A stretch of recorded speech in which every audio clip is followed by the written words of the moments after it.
வணக்கம். தமிழ் சினிமா பல உச்ச நட்சத்திரங்களை சந்தித்திருக்கிறது. அந்த உச்ச நட்சத்திரங்களில் தவிர்க்க முடியாத நபர் என்று பார்க்கும் போனா நம்ம மோகன் சார் சொல்லலாம். பொதுவா வெற்றியில தவிர்க்க முடியாத இடத்துக்கு வருவதுதான் வெற்றின்னு சொல்லுவாங்க.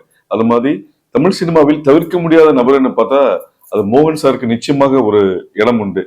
எண்ணற்ற வெள்ளி விழா படங்கள், 100 நாள் படங்கள், 500 நாட்கள் படங்கள், 375 நாள் படங்கள், இது மாதிரி பல விஷயங்கள் அவருடைய கேரியர் கிராஃப்ல இருக்கு.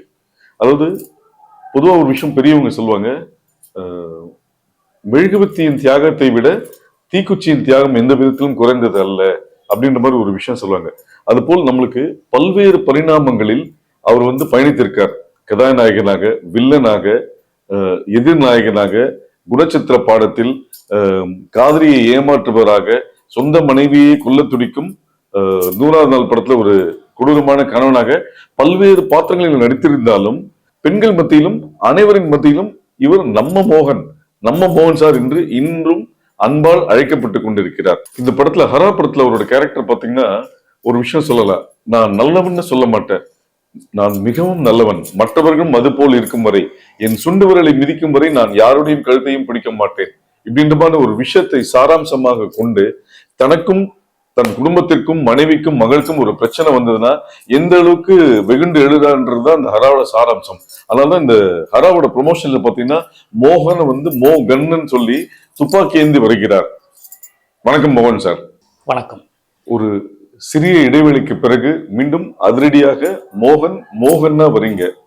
அப்படி இருக்கும்போது ஹராவை நீங்க தேர்ந்தெடுக்க என்ன காரணம்? இண்டஸ்ட்ரியில இருக்கிற நண்பர்களுக்கு எல்லாருக்கும் தெரியும், மீடியா பீப்புள் ஃப்ரெண்ட்ஸ்க்கும் தெரியும். நிறைய கதைகள் வரும், கேட்பேன். ஆனால் ப்ராஜெக்டில் ஒரு எக்ஸைட்டிங்காகவோ ரொம்ப இம்ப்ரெசிவாக இது பண்ணால் எனக்கு ரொம்ப நல்லா இருக்குங்கிற மாதிரி ப்ராஜெக்ட்கள் வரல. அந்த டைமில் பிஆர்ஓ நிக்கில் முருகன் அவர்கள் ஒரு நாள் ஃபோன் பண்ணி, இந்த மாதிரி விஜய் ஸ்ரீ அவர் அப்படி ஒரு டைரக்டர், நீங்கள் கதை கேளுங்க, உங்களை வச்சு படம் பண்ணணும்னு ஆசைப்பட்றாரு, கதை கேட்டு முடிவு பண்ணுங்கன்னாரு.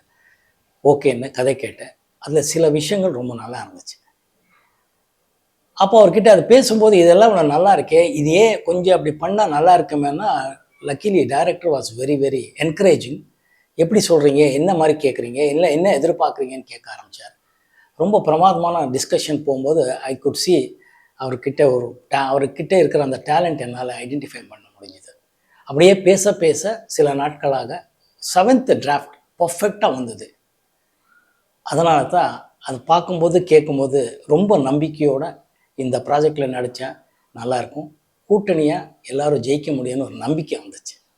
அதனால தான் சார், இப்போ பல சாதனைகள் புரிந்த சச்சின் டெண்டுல்கர் திரும்பி களம் இறங்கும் போதும், பல சாதனை புரிந்த மைக்கேல் ஜாக்சன் திருப்பி ஸ்டேஜ் இறங்கும்போது முதல் முறை அப்படின்ற ஒரு வயிற்றுல ஒரு சின்ன பட்டாம்பூச்சி பறந்ததா சொல்லியிருக்காங்க. அது மாதிரி ஹராவோட ஃபர்ஸ்ட் டே ஷூட்ல நீங்க என்ன ஃபீல் பண்ணீங்க? ஃபஸ்ட்டு இல்லை, பூசணிக்காய் உடைக்கும் போதும் அதே தான் பட்டம் பூச்சி தான் எனக்கு. ஹராங்கிற படம் என்னோட பார்வையில் முதல் படமாக தான் நான் நினைக்கிறேன். ஏன்னா ஒவ்வொரு படமும் ஒவ்வொரு நாள் ஷூட்டிங்லேயும் எனக்கு பட்டம் பூச்சி தான். ஏன்னா இயக்குனர் சொல்கிறது தான் நாங்கள் அவருக்கு சாட்டிஸ்ஃபையாக பண்ணணுங்கிறது ஒன்று இருக்குது. அதை எப்படி நம்ம ஸ்டைலில் பண்ணணும், அவரை எப்படி கன்வின்ஸ் பண்ணணுங்கிறது இருக்குது. ஸோ மொத்தமாக மற்ற நடிகைகள் டெக்னீஷியன்ஸ் சொல்லும்போது கூட்டணி ஜெயிக்கணுங்கிறத நான் ரொம்ப உறுதியாக இருக்கேங்கிறதுனால எவ்ரிடே பட்டாம் பூச்சி தான். ஸோ ஹராவோட இந்த கேரக்டர் இது வரைக்கும் நீங்கள் பண்ண படங்களோட இந்த கேரக்டர் எந்த அளவுக்கு உங்களுக்கு டிஃப்ரெண்ட்டு? நான் முதலே சொன்ன மாதிரி ரொம்ப வித்தியாசமாக தான் இருக்குது. சொல்லும்போது பழசு மாதிரி தான் இருக்கும், ஆனால் வித்தியாசமான ஆட்டிடியூட் உள்ள கேரக்டராக இருக்குது. ஒரு மிடில் கிளாஸ் மேன் தான், பட் இருந்தாலும் அவர் திரைக்கதை அமைச்சிருக்கிற விதமும் அதில் என்கிட்ட அவர் நடிப்பு வாங்கியிருக்கிற விதமும் வித்தியாசமாக இருக்குது. அது இப்போ நீங்கள் டீசர் ட்ரைலர்லேயே நீங்கள் பார்த்துருப்பீங்கன்னு நான் நினைக்கிறேன். ஸோ இந்த சிறு இடைவெளிக்கு பிறகு வர நீங்கள் எந்த அளவுக்கு சினிமாவை மிஸ் பண்ணியிருக்கீங்க, சினிமா உங்களை மிஸ் பண்ணியிருக்குன்னு நீங்கள் நினைக்கிறீங்களா? யாரையும் மிஸ் பண்ணதா இல்லவே இல்லை, எல்லாமே காலத்தின் கட்டாயம் நான் நம்புகிறவன். சினிமா எப்போ வரும் எப்போ போவோங்கிறத விட பண்ணும்போது ஒழுங்கான படம், ஓரளவுக்கு நல்ல படமாக பண்ணணுங்கிறது தான் என்னோட ஆசையை தவிர வேறு ஒன்றுமே இல்லை. ஸோ இந்த காலகட்டத்தில் சினிமாவை நீங்கள் ரெகுலராக ஃபாலோ பண்ணிட்டு இருக்கீங்க. சென்னை இன்டர்நேஷ்னல் ஃபெஸ்டிவல், பல வேர்ல்டு ஃபெஸ்டிவல்ஸ்லேருந்து தொடர்ந்து எல்லா இடத்துலயும் உங்களை பார்த்துட்டு இருக்கோம். உங்க பார்வையில சினிமா வந்து எந்த அளவுக்கு எவல்யூஷனா முன்னேறி இருக்கு, டெக்னிக்கலி எந்த அளவுக்கு அட்வான்ஸ் ஆயிருக்குன்னு நினைக்கிறீங்க?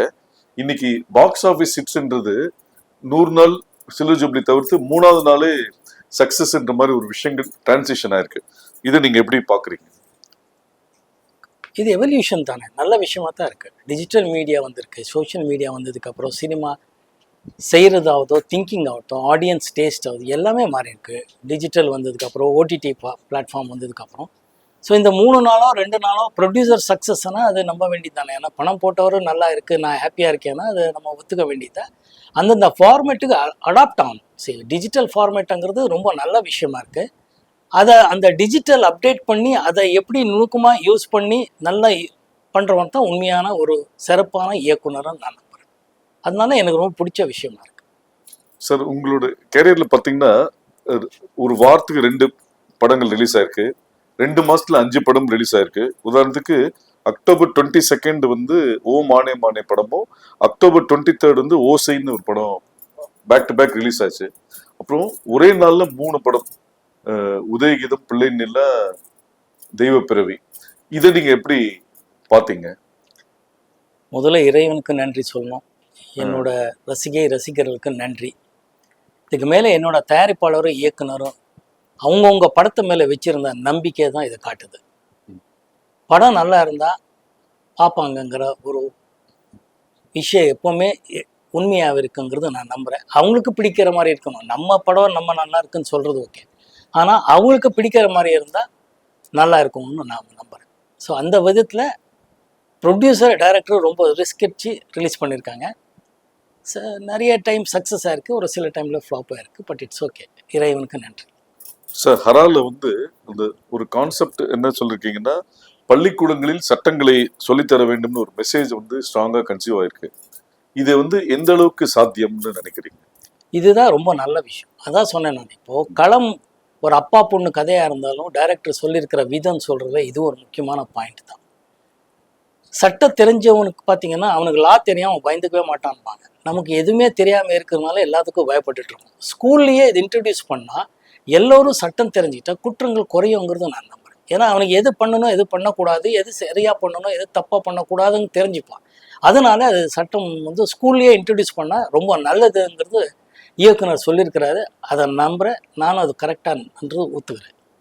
So working experience with director Vijayasri, இந்த படத்தோட எதிர்பார்ப்பு ஃபர்ஸ்ட் டீசர்லே அதிகமாச்சு. அதில் உங்களுக்கு டைலாகே கிடையாது, விஷுவலாக தான் காமிச்சாங்க. இப்போ இந்த படம் முடிஞ்சிடுச்சு. ஸோ இந்த டிராவல் நீங்க எப்படி பாக்குறீங்க? ரொம்ப நல்லா தான் பார்க்குறேன். ஐ எம் ஸோ ப்ரவுட். நம்ம இந்த படம், இந்த களம் நான் தேர்ந்தெடுத்திருக்கேங்கிறது எனக்கு ரொம்ப பெருமையாக இருக்குது. இது எப்படியே டிஜிட்டல் விஷயங்கிறத கரெக்டாக அவர் யூஸ் பண்ணுறாருங்கிறதா. பாலு மகேந்திரா சார் எப்போவுமே சொல்வார், ஒரு டைமில் நாடகங்களுக்கும் சினிமாவுக்கு இருக்கிற வித்தியாசம் என்னென்னா, நாடகம் வெறும் டைலாக் ஓரியன்டாக இருந்து பகிர்ந்து அதுவும் பெரிய லெவலில் ஹிட் ஆயிருக்கு. அதுக்கப்புறம் ஃபிலிம்ஸ் வரும்போது விஷுவலி எப்படி சொல்கிறீங்க நீங்கிறதா ரொம்ப முக்கியம். எத்தனையோ விஷயங்கள் டைலாகோடவும் கன்வின்ஸ் பண்ணலாம், வித்தவுட் டைலாகும் கன்வின்ஸ் பண்ணலாங்கிறது நிறைய படங்கள் உதாரணத்துக்கு சொல்லலாம். அந்த மாதிரி இயக்குனர் விஜயஸ்ரீ அவர்கள் இந்த படத்தை எப்படி விஷுவலாக கொடுக்க முடியுங்கிறது கொடுத்துருக்கிறார். அதுதான் எனக்கு ரொம்ப பிடிச்ச விஷயமா இருக்கு. அவர்கிட்ட பலமே அதுதான். சார், இன்னைக்கு வந்து ஓடிடி பிளாட்ஃபார்ம்ஸ் வந்து சினிமாவுக்கும் ரசிகர்களுக்கும் ஒரு முக்கிய பங்கு வகிக்கு. இந்த ஓடிடி வந்து இன்னும் ஏர்லியரா வந்திருக்கலாம்னு நீங்க நினைக்கிறீங்களா, இல்ல தியேட்டர் எக்ஸ்பீரியன்ஸ் தான் பெஸ்ட்னு நினைக்கிறீங்க? எனிடே தியேட்டர் எக்ஸ்பீரியன்ஸ் தான் பெஸ்ட், அதில் டவுட் இல்லை. பட் ஓடிடிக்கு இப்போ ஆஃப்டர் கொரோனா வந்து எல்லாரும் அடாப்ட் ஆகிட்டு இருக்காங்கிறது கரெக்ட். ஒரே ஒரு விஷயம், ஃபிலிம் மேக்கர்ஸ் கிட்ட ஓடிடி பிளாட்ஃபார்முக்குன்னு படம் பண்ணுறதுல எனக்கு அவ்வளோ உடன்பாடு இல்லை. ஏன்னா அதுக்கு சரியாக இப்போ ஓடிடி பிளாட்ஃபார்ம்லேயே தியேட்டரில் ரிலீஸ் பண்ணுங்கள், அதுக்கப்புறம் தான் ஓடிடின்றாங்க. அதுதான் முக்கியமாக இருக்குது. படம் வந்து தியேட்டருக்காக எடுக்கணும், அது ஓடிடியில் ரிலீஸ் பண்ணலாம், அவ்வளோதான். Otherwise theatre experience is the best experience in the world. நான் எப்போவுமே அதுதான் சொல்லுவேன். இப்போ நீங்கள் 80s பாப்புலரான ஹீரோ, இப்போ இந்த 80s ஆர்டிஸ்ட்டை ஸ்க்ரீன் ஸ்பேஸ் ஷேர் பண்ணணும்னா நீங்கள் யார் கூட பண்ணணும்னு நினைக்கிறீங்க? என்னோட தயாரிப்பாளரும் இயக்குனரும் யார் சொன்னாலும் நான் ஷேர் பண்ணிக்கிறேன். ஏன்னா எல்லாரும் என்னோட சக நடிகர்கள். ஸோ தொடர்ந்து எந்த மாதிரி கேரக்டர்ஸ் இருந்தால் பண்ணலான்னு நீங்கள் நினைக்கிறீங்க, உங்கள் மைண்டில் இருக்கு? உங்களை அப்ரோச் பண்ணணும்னு நினைக்கிற டைரக்டர்ஸ்க்கு வந்து அது ஹெல்ப்ஃபுல்லாக இன்ஸ்பயர் பண்ணணும். என்ன இன்ஸ்பயர் பண்ணணும், இன்ஸ்பயர் பண்ணால் நான் ஒத்துக்கிறேன். இப்போ அப்பார்ட் ஃப்ரம் இண்டஸ்ட்ரி, ஆடியன்ஸோட மைண்ட் செட் இப்போ சேஞ்ச் ஆயிடுச்சு. சோஷியல் மீடியா வந்து ஒரு ஷார்ட் பீரியட்ல வந்து ஒரு இம்பாக்ட் இருக்குன்னு சொல்றாங்க. ஆனா அதே சில ப்ரொடியூசர்ஸ் என்ன சொல்றாங்க, நம்பர் ஆஃப் வியூஸோ நம்பர் ஆஃப் ஹிட்ஸோன்றது வந்து அது டிக்கெட்டா கன்வர்ஷன் ஆகல. சோஷியல் மீடியாவோட இம்பாக்ட் பெருசா இருக்கு, ஆனா அது வந்து டிக்கெட்டா கன்வர்ஷன் ஆகலன்றதும் ஒரு சாரார் சொல்றாங்க. ஸோ இந்த சோஷியல் மீடியாவோட வளர்ச்சியை நீங்க எப்படி பாக்குறீங்க? காலத்தின் கட்டாயம் ஆ, எல்லாமே நம்ம அனுசரித்து அப்டேட் ஆகி தான் போகணும், அவ்வளோதான். ம். இது டிக்கெட்டாக கன்வெர்ட் ஆயிருக்கு இல்லையாங்கிறத பற்றி எனக்கு அவ்வளோ டீட்டெயிலாக தெரியாது. ம். பட் பொதுவாக ஆடியன்ஸு படத்தோட ட்ரைலர் பார்த்துட்டு தான் முடிவு பண்ணுவாங்கங்கிறது எனக்கு ஒரு நம்பிக்கை இருக்குது. அது ட்ரைலர் அவங்களுக்கு ட்ரைலர் வந்த அன்னைக்கே அவங்க பொதுவாக டிசைட் பண்ணுவாங்கன்னு நினைக்கிறேன். இந்த படம் நல்லா இருக்கும், நல்லா இல்லை, போய் பார்க்கலாம், இல்லை ரெண்டாவது நாள் பார்க்கலாம், இல்லை ரிப்போர்ட் கேட்டு பார்க்கலாங்கிறது ஃபீல் பண்ணுவாங்கன்னு நான் நினைக்கிறேன். சரி, இன்னைக்கு வந்து பொதுவா வந்து திரைப்படங்கள்ல வந்து பேக்ட்ராப்ல வந்து பழைய படங்களோட போஸ்டர்ஸ் காமிப்பாங்க அந்த சீனுக்கு ஏத்த மாதிரி. ஆனா இன்னைக்கு தியேட்டர்ல பழைய படத்தோட பேனர்ஸ் தான் நிறைய இருக்கு. ஸோ இந்த ரீ ரிலீஸ்ன்றது ஒரு ட்ரெண்ட் ஆயிடுச்சு. இதை நீங்க எப்படி பாக்குறீங்க? அது நிறைய படம் சக்சஸும் ஆயிருக்கு. வரவேற்கணும்ல, கமர்ஷியல் தானே சினிமா. சக்ஸஸ்ஸு பணம் சம்பாதிக்கணுங்கிறது தானே உண்மையான விஷயம். மக்களை என்டர்டெயின் பண்ணி பணம் சம்பாதிக்கிறதா இருந்தால் அது ரொம்ப நல்லா வரவேற்க விஷயம் தான். அதில் வந்து இந்த ட்ரெண்ட். ஸோ இப்போ நீங்க தியேட்டர்ல போய் பார்க்கணும்னு நினைக்கிற 3 படங்கள், உங்க படங்களோ இல்ல மற்ற படங்களோ? 1000ல் ஒருவன் நிச்சயமாக பார்க்கணுன்னு சொன்னேன், வாத்தியார் படம், அதில் எந்த டவுட்டே இல்லை. அதுக்கப்புறம் பாஷா பார்க்கணுன்னு ஆசைப்படுவேன், நாயகன் படம் பார்க்கணுன்னு ஆசைப்படுவேன், தியேட்டரில் போய் பார்க்கணும். சார், இன்னைக்கு இருக்கிற சுச்சுவேஷன்ல ஒரு 2 படம் இல்ல 3 படம் ஜெயிச்சா அடுத்த இலக்கு சிஎம் தான் அப்படின்ற ஒரு மைண்ட் செட்டு பொதுவாகவே இருக்கு. அப்படி இருக்கும்போது பல வெளிவிழா படங்கள், பல 100 நாள் கொடுத்த மோகன் ஏன் சைலண்டா இருக்காரு? நீங்கள் தப்பான ஆள்கிட்ட இந்த கேள்வி கேட்குறீங்கிறது மட்டும் உறுதியாக நான் சொல்ல முடியும். ஒரு ஹீரோவா நீங்க கற்றது என்ன, பெற்றது என்ன? எப்பவுமே மனிதனாக இருக்கணுங்கிறது ஆசைப்பட்டா தான் எல்லாமே நிரந்தரம்னு நான் நினைக்கிறேன். பெற்றது மக்களோட ஆதரவும் அன்பும் இறைவனோட ஆசீர்வாதமும் எல்லாமே பெற்றிருக்கேன். இன்னைக்கு இருக்கிற ஹீரோஸ் வந்து நெகட்டிவ் ஷேட் பண்ணா ஆடியன்ஸ் ரொம்ப ரசிக்கிறாங்கன்ற மாதிரி ஒரு பரவலான ஒரு விஷயங்கள் இருக்கு. அது போல உங்களுக்கு அந்த எண்ணம் இருக்கா? நான் அந்த டைம்லேயே நெகட்டிவ் ஷேட்ஸ் படம் பண்ணியிருக்கேனே. அதனால கதைக்கு என்ன தேவையோ, இயக்குனர் என்ன ஃபீல் பண்ணுறாங்களோ அதில் இருக்கிறதா என்னோட எப்பவுமே உடன்பாடு. கூட்டணியாக ஜெயிக்கணுங்கிறது தான் என்னோட உடன்பாடு. ஸோ இன்ட்ரெஸ்டிங்காக சொல்லணும், ஆடியன்ஸை என்கேஜ் பண்ணணும், அவங்க எமோஷ்னலாக கனெக்ட் பண்ணணும். அது பண்ணால் படங்கள் ஜெயிக்குங்கிறது நான் நம்புகிறேன். எந்த மாதிரியான விஷயத்த மறக்கணும்னு நினைக்கிறீங்க? எல்லாமே மறக்கணும். மனுஷனுக்கு பெஸ்ட் கிஃப்டே மறக்கிறது தானே. எல்லாமே தலையில் இருந்தால் நிம்மதியாக இருக்க முடியுமா? தூக்கம்ங்கிறதே இறைவன் அதுதானே கொடுத்துருக்கான் நமக்கு. அந்த எதுவுமே நிரந்தரம் இல்லையே. ஸோ அந்தந்த நேரத்துக்கு அதை என்ஜாய் பண்ணணும், அதை எக்ஸ்பீரியன்ஸ் பண்ணிட்டு போயிட்டுருக்கணும். எவ்ரி திங் இஸ் அன் எக்ஸ்பீரியன்ஸுங்கிறது தான் நான் நினைக்கிறேன். So every thing is. Sir, 80s காலகட்டத்தில் ரஜினி சார், கமல் சாருக்கு செம்ம டஃப் கொடுத்தீங்க. அவங்களுக்கு நீங்க போட்டியா அப்படின்னு ஒரு நியூஸ் பரவலா வந்த போது அதை நீங்க எப்படி எடுத்துக்கிட்டீங்க? நீங்களே சொல்லிட்டீங்களே, அது ஒரு நியூஸ்ன்னுட்டு. நம்ம யாருக்கு எப்பவுமே போட்டியே கிடையாது. நான் இண்டஸ்ட்ரிக்கு வரும்போது ரஜினி சார் மிகப்பெரிய சூப்பர் ஸ்டார், கமல் சார் அப்போவே உலக நாயகன். நான் அவரோட படங்களில் காலேஜ் தான் நாங்கள் எல்லாம் பெங்களூரில் போய் பார்த்துருக்கோம், 3 முடிச்சு ஆகட்டும். ஸோ சொம்மு கிருதி சொல்லு கிருதின்னு ஒரு நம்ம கமல் சார் டியூல் ரோல் பண்ணியிருப்பார். அது தமிழில் கூட அப்புறமா டப்பா இங்கே இருநிலவர்கள் வந்துச்சு. முள்ளு மலரும் ஆகட்டும், நிறைய படங்கள் காலேஜ்லேயே அவர் படங்கள் பார்த்து வளர்ந்தவங்க நாங்கள். வந்து சினிமா நடிகனாக ஆசீர்வாதம் இருக்குது, மக்கள் ஆதரவு கிடச்சிது, நல்ல படங்கள் பண்ணுறதுக்கு வாய்ப்பு கிடச்சிது, வெற்றி அடைஞ்சது. தவிர நம்ம யாருக்கும் யாருமே போட்டியே கிடையாதுங்க. அவங்கவுங்க ஸ்பேஸ் இருக்கும், அதிலே அவங்கவுங்க எவ்வளோ சாதனை பண்ண முடியுமாங்கிறது மட்டும். தவிர ரஜினி சார், கமல் சார் என்றைக்குமே ரஜினி சார், கமல் சார் தான். நம்ம யாருக்கும் அப்போ இல்லை, எப்பவுமே யாருக்குமே யாரும் போட்டி இல்லை. சார், கோகிலா மோகன், ஹரா மோகன், இந்த டிரான்சிஷன் எப்படி பார்க்குறீங்க? அது ஒரு எக்ஸ்ட்ராடினரி அனுபவம் தான் ரெண்டுமே. ஏன்னா கோகிலா மோகனுங்கிற படம் வந்து கோகிலா வந்து பாலு மகேந்திரா சார் என்னை அறிமுகப்படுத்தினாருங்க. லெஜெண்டரி கமல் சாரும், கிரேட் ஷோபா மேடம், ரோஜா ரமணி அவர்களோட நான் நடித்தேன். That was a fantastic experience. எல்லாமே புதுசாக இருக்கும். ஒன்று அப்போ எல்லாமே புதுசாக பார்க்குற ஒரு வயசு, எல்லாமே தெரிஞ்சுக்கணுங்கிற வயசு எல்லாமே இருந்துச்சு. இப்போ ஹரால வந்து தெரிஞ்சுக்கினதை எப்படி கரெக்ட் பண்ணலாங்கிறது டைரக்டர் சொல்லும் போதே என்னன்னு தெரிஞ்சுக்கிட்டோம்னு ஆசை. மற்றவங்க எப்படி எப்படி எல்லாமே இருக்கு. அப்போ என்னன்னா என்ன சொல்றாங்க, என்ன கேட்கணும், இப்படி பண்ண அப்படின்றது இருக்கும். அதுதான் எக்ஸ்பீரியன்ஸு. ரெண்டுமே எக்ஸ்ட்ராடனரி எக்ஸ்பீரியன்ஸ். பாலு மகேந்திரா சாருக்கு எப்பவுமே நன்றி.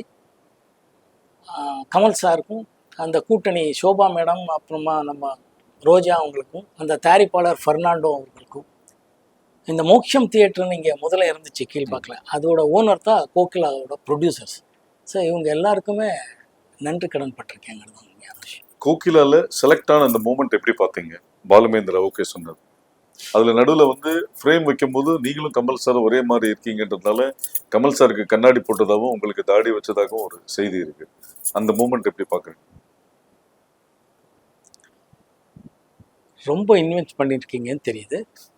பட் இருந்தாலும் இந்த உண்மை ரொம்ப எக்ஸைட்டிங் மூமெண்ட். அது நம்ம வந்து நடிக்கணும்னு ஆசைப்பட்டு நான் இண்டஸ்ட்ரிக்கு வரல. வேலைகளுக்கு பொதுவாக அந்த டைமில் பிஎஸ்சி முடிச்சதுக்கப்புறம் வேலைகள் தேடிட்டு இருக்கும்போது இருந்தால் ஒரு அவகாசம் என்னன்னா என்டர்டெயின்மெண்ட்டானா இப்போ ட்ராமா ட்ரூப், பெனக்கான ஒரு ட்ராமா ட்ரூப்பு, பிவி காரந்தும் லெஜெண்டரி மேன் அங்கே இங்கே கூத்துப்பட்டுற மாதிரி அப்போது அது பொதுவாக இருந்துச்சு. ஆர்ட் ஃபிலிம்ஸு எக்ஸ்பெரிமெண்ட் ட்ராமா பண்ணுற ட்ரூப்பில் என்னை வந்து கூப்பிட்டாரு. எது கூப்பிடுறாங்கன்னே தெரியல. பட் சமம் they felt I am talented, என்கிட்ட இருக்குங்கிறதுனால டேலண்ட் இருக்குது, அது எப்படியாவது பண்ணணும். அப்போது அவரோட ட்ராமா ட்ரூப்பில் போய் ஒரு ட்ராமா பண்ணேன். பல ட்ராமாங்கள் ஆக்ட் பண்ணியிருக்கேன். பட் ஒரு ட்ராமாவில் பிவி காரந்த் சாரும் ஜெயஸ்ரீ அம்மாவும் நானும் நடித்தேன். அது வந்து லங்கேஷன் சொல்லி அப்போது ரொம்ப இங்கே ஜெயகாந்தன் சார் மாதிரி அங்கே மிகப்பெரிய ரைட்டர், அவரோட ட்ராமா அது, அவரோட எழுத்துல அது பாம்பேல மிகப்பெரிய பேர் வாங்கி கொடுத்தது. அங்கே இருந்த பாலு மகேந்திரா சாரோட அசோசியேட்டுன்னு நம்ம ட்ரூப்பில் ஒருத்தர் இருக்கிறாருன்னு அது வரைக்கும் எங்களுக்கு தெரியாது. அவர் தான் இவ்வளோ நல்லா நடிக்கிறீங்களே, ஏன் சினிமாவில் நடிக்கணும் போது எனக்கு தெரியாது, புதுசு அதெல்லாம் எனக்கு தெரியாது சார், எனக்கு தேவையில்லை, நான் இன்டர்வியூ போயிருக்கேன், வந்துட்டுருக்கேன், ரிட்டன் டெஸ்ட் பண்ணியிருக்கேன் பேங்க்குக்கு, அதெல்லாம் சொல்லிகிட்ருப்பேன். பட் இருந்தாலும் ஹீ ஃபோர்ஸ் மீ பண்ணதுக்கப்புறம் ஒரு வாய்ப்பு. பாலு மகேந்திரா சார் வந்து சீனியர் நடிகர்கள் எல்லாரையும் பார்த்து என்னையும் பார்த்து என்னை கேட்டார், என்ன மோகன் வாட் யூ திங்க்னு. அவரோட கேமராவில் அப்போ தெரியாது, அதுக்கப்புறம் தான் அனுபவித்த விஷயங்கள். அவரோட கேமராவில் அவர் என்ன ஷூட் பண்ணிகிட்ருக்காருங்கிறது எவ்வளோ பெரிய விஷயங்கிறது அதுக்கப்புறம் மூடு பண்ணி அதுக்கப்புறம் எல்லாம் தெரிஞ்சுக்கிட்டேன். ஸோ அப்போது தெரியாது, கேட்கும்போது கேட்டார், கேன் யூ ஆக்ட்னாரு. I said I don't know sir. Then I said இல்லை யூ வில் பி எ கிரேட்னு சொல்லி அசோசியேட் கிட்ட சொல்லி இவர் தான் நம்ம அந்த கேரக்டர் பண்ணுறாருன்னு மிக சிறப்பாக நடிக்க வச்சார். அது ஒரு எக்ஸ்ட்ராடனரி அனுபவம் தான். ஏன்னா பாலு மகேந்திரா சார் அவர் சொல்லி கொடுக்குற விதம் எல்லாம் நமக்கு மற்ற டைரக்டர்கிட்ட ஒர்க் பண்ணும்போது எவ்வளோ வித்தியாசமாக இருக்குங்கிறது அப்புறமா தான் தெரிஞ்சுக்க முடிஞ்சுது. Every cinema every day is an experience மாதிரி. I am so blessed, God is so kind to மீங்கிறது தான் நான் நினைக்கிறேன்.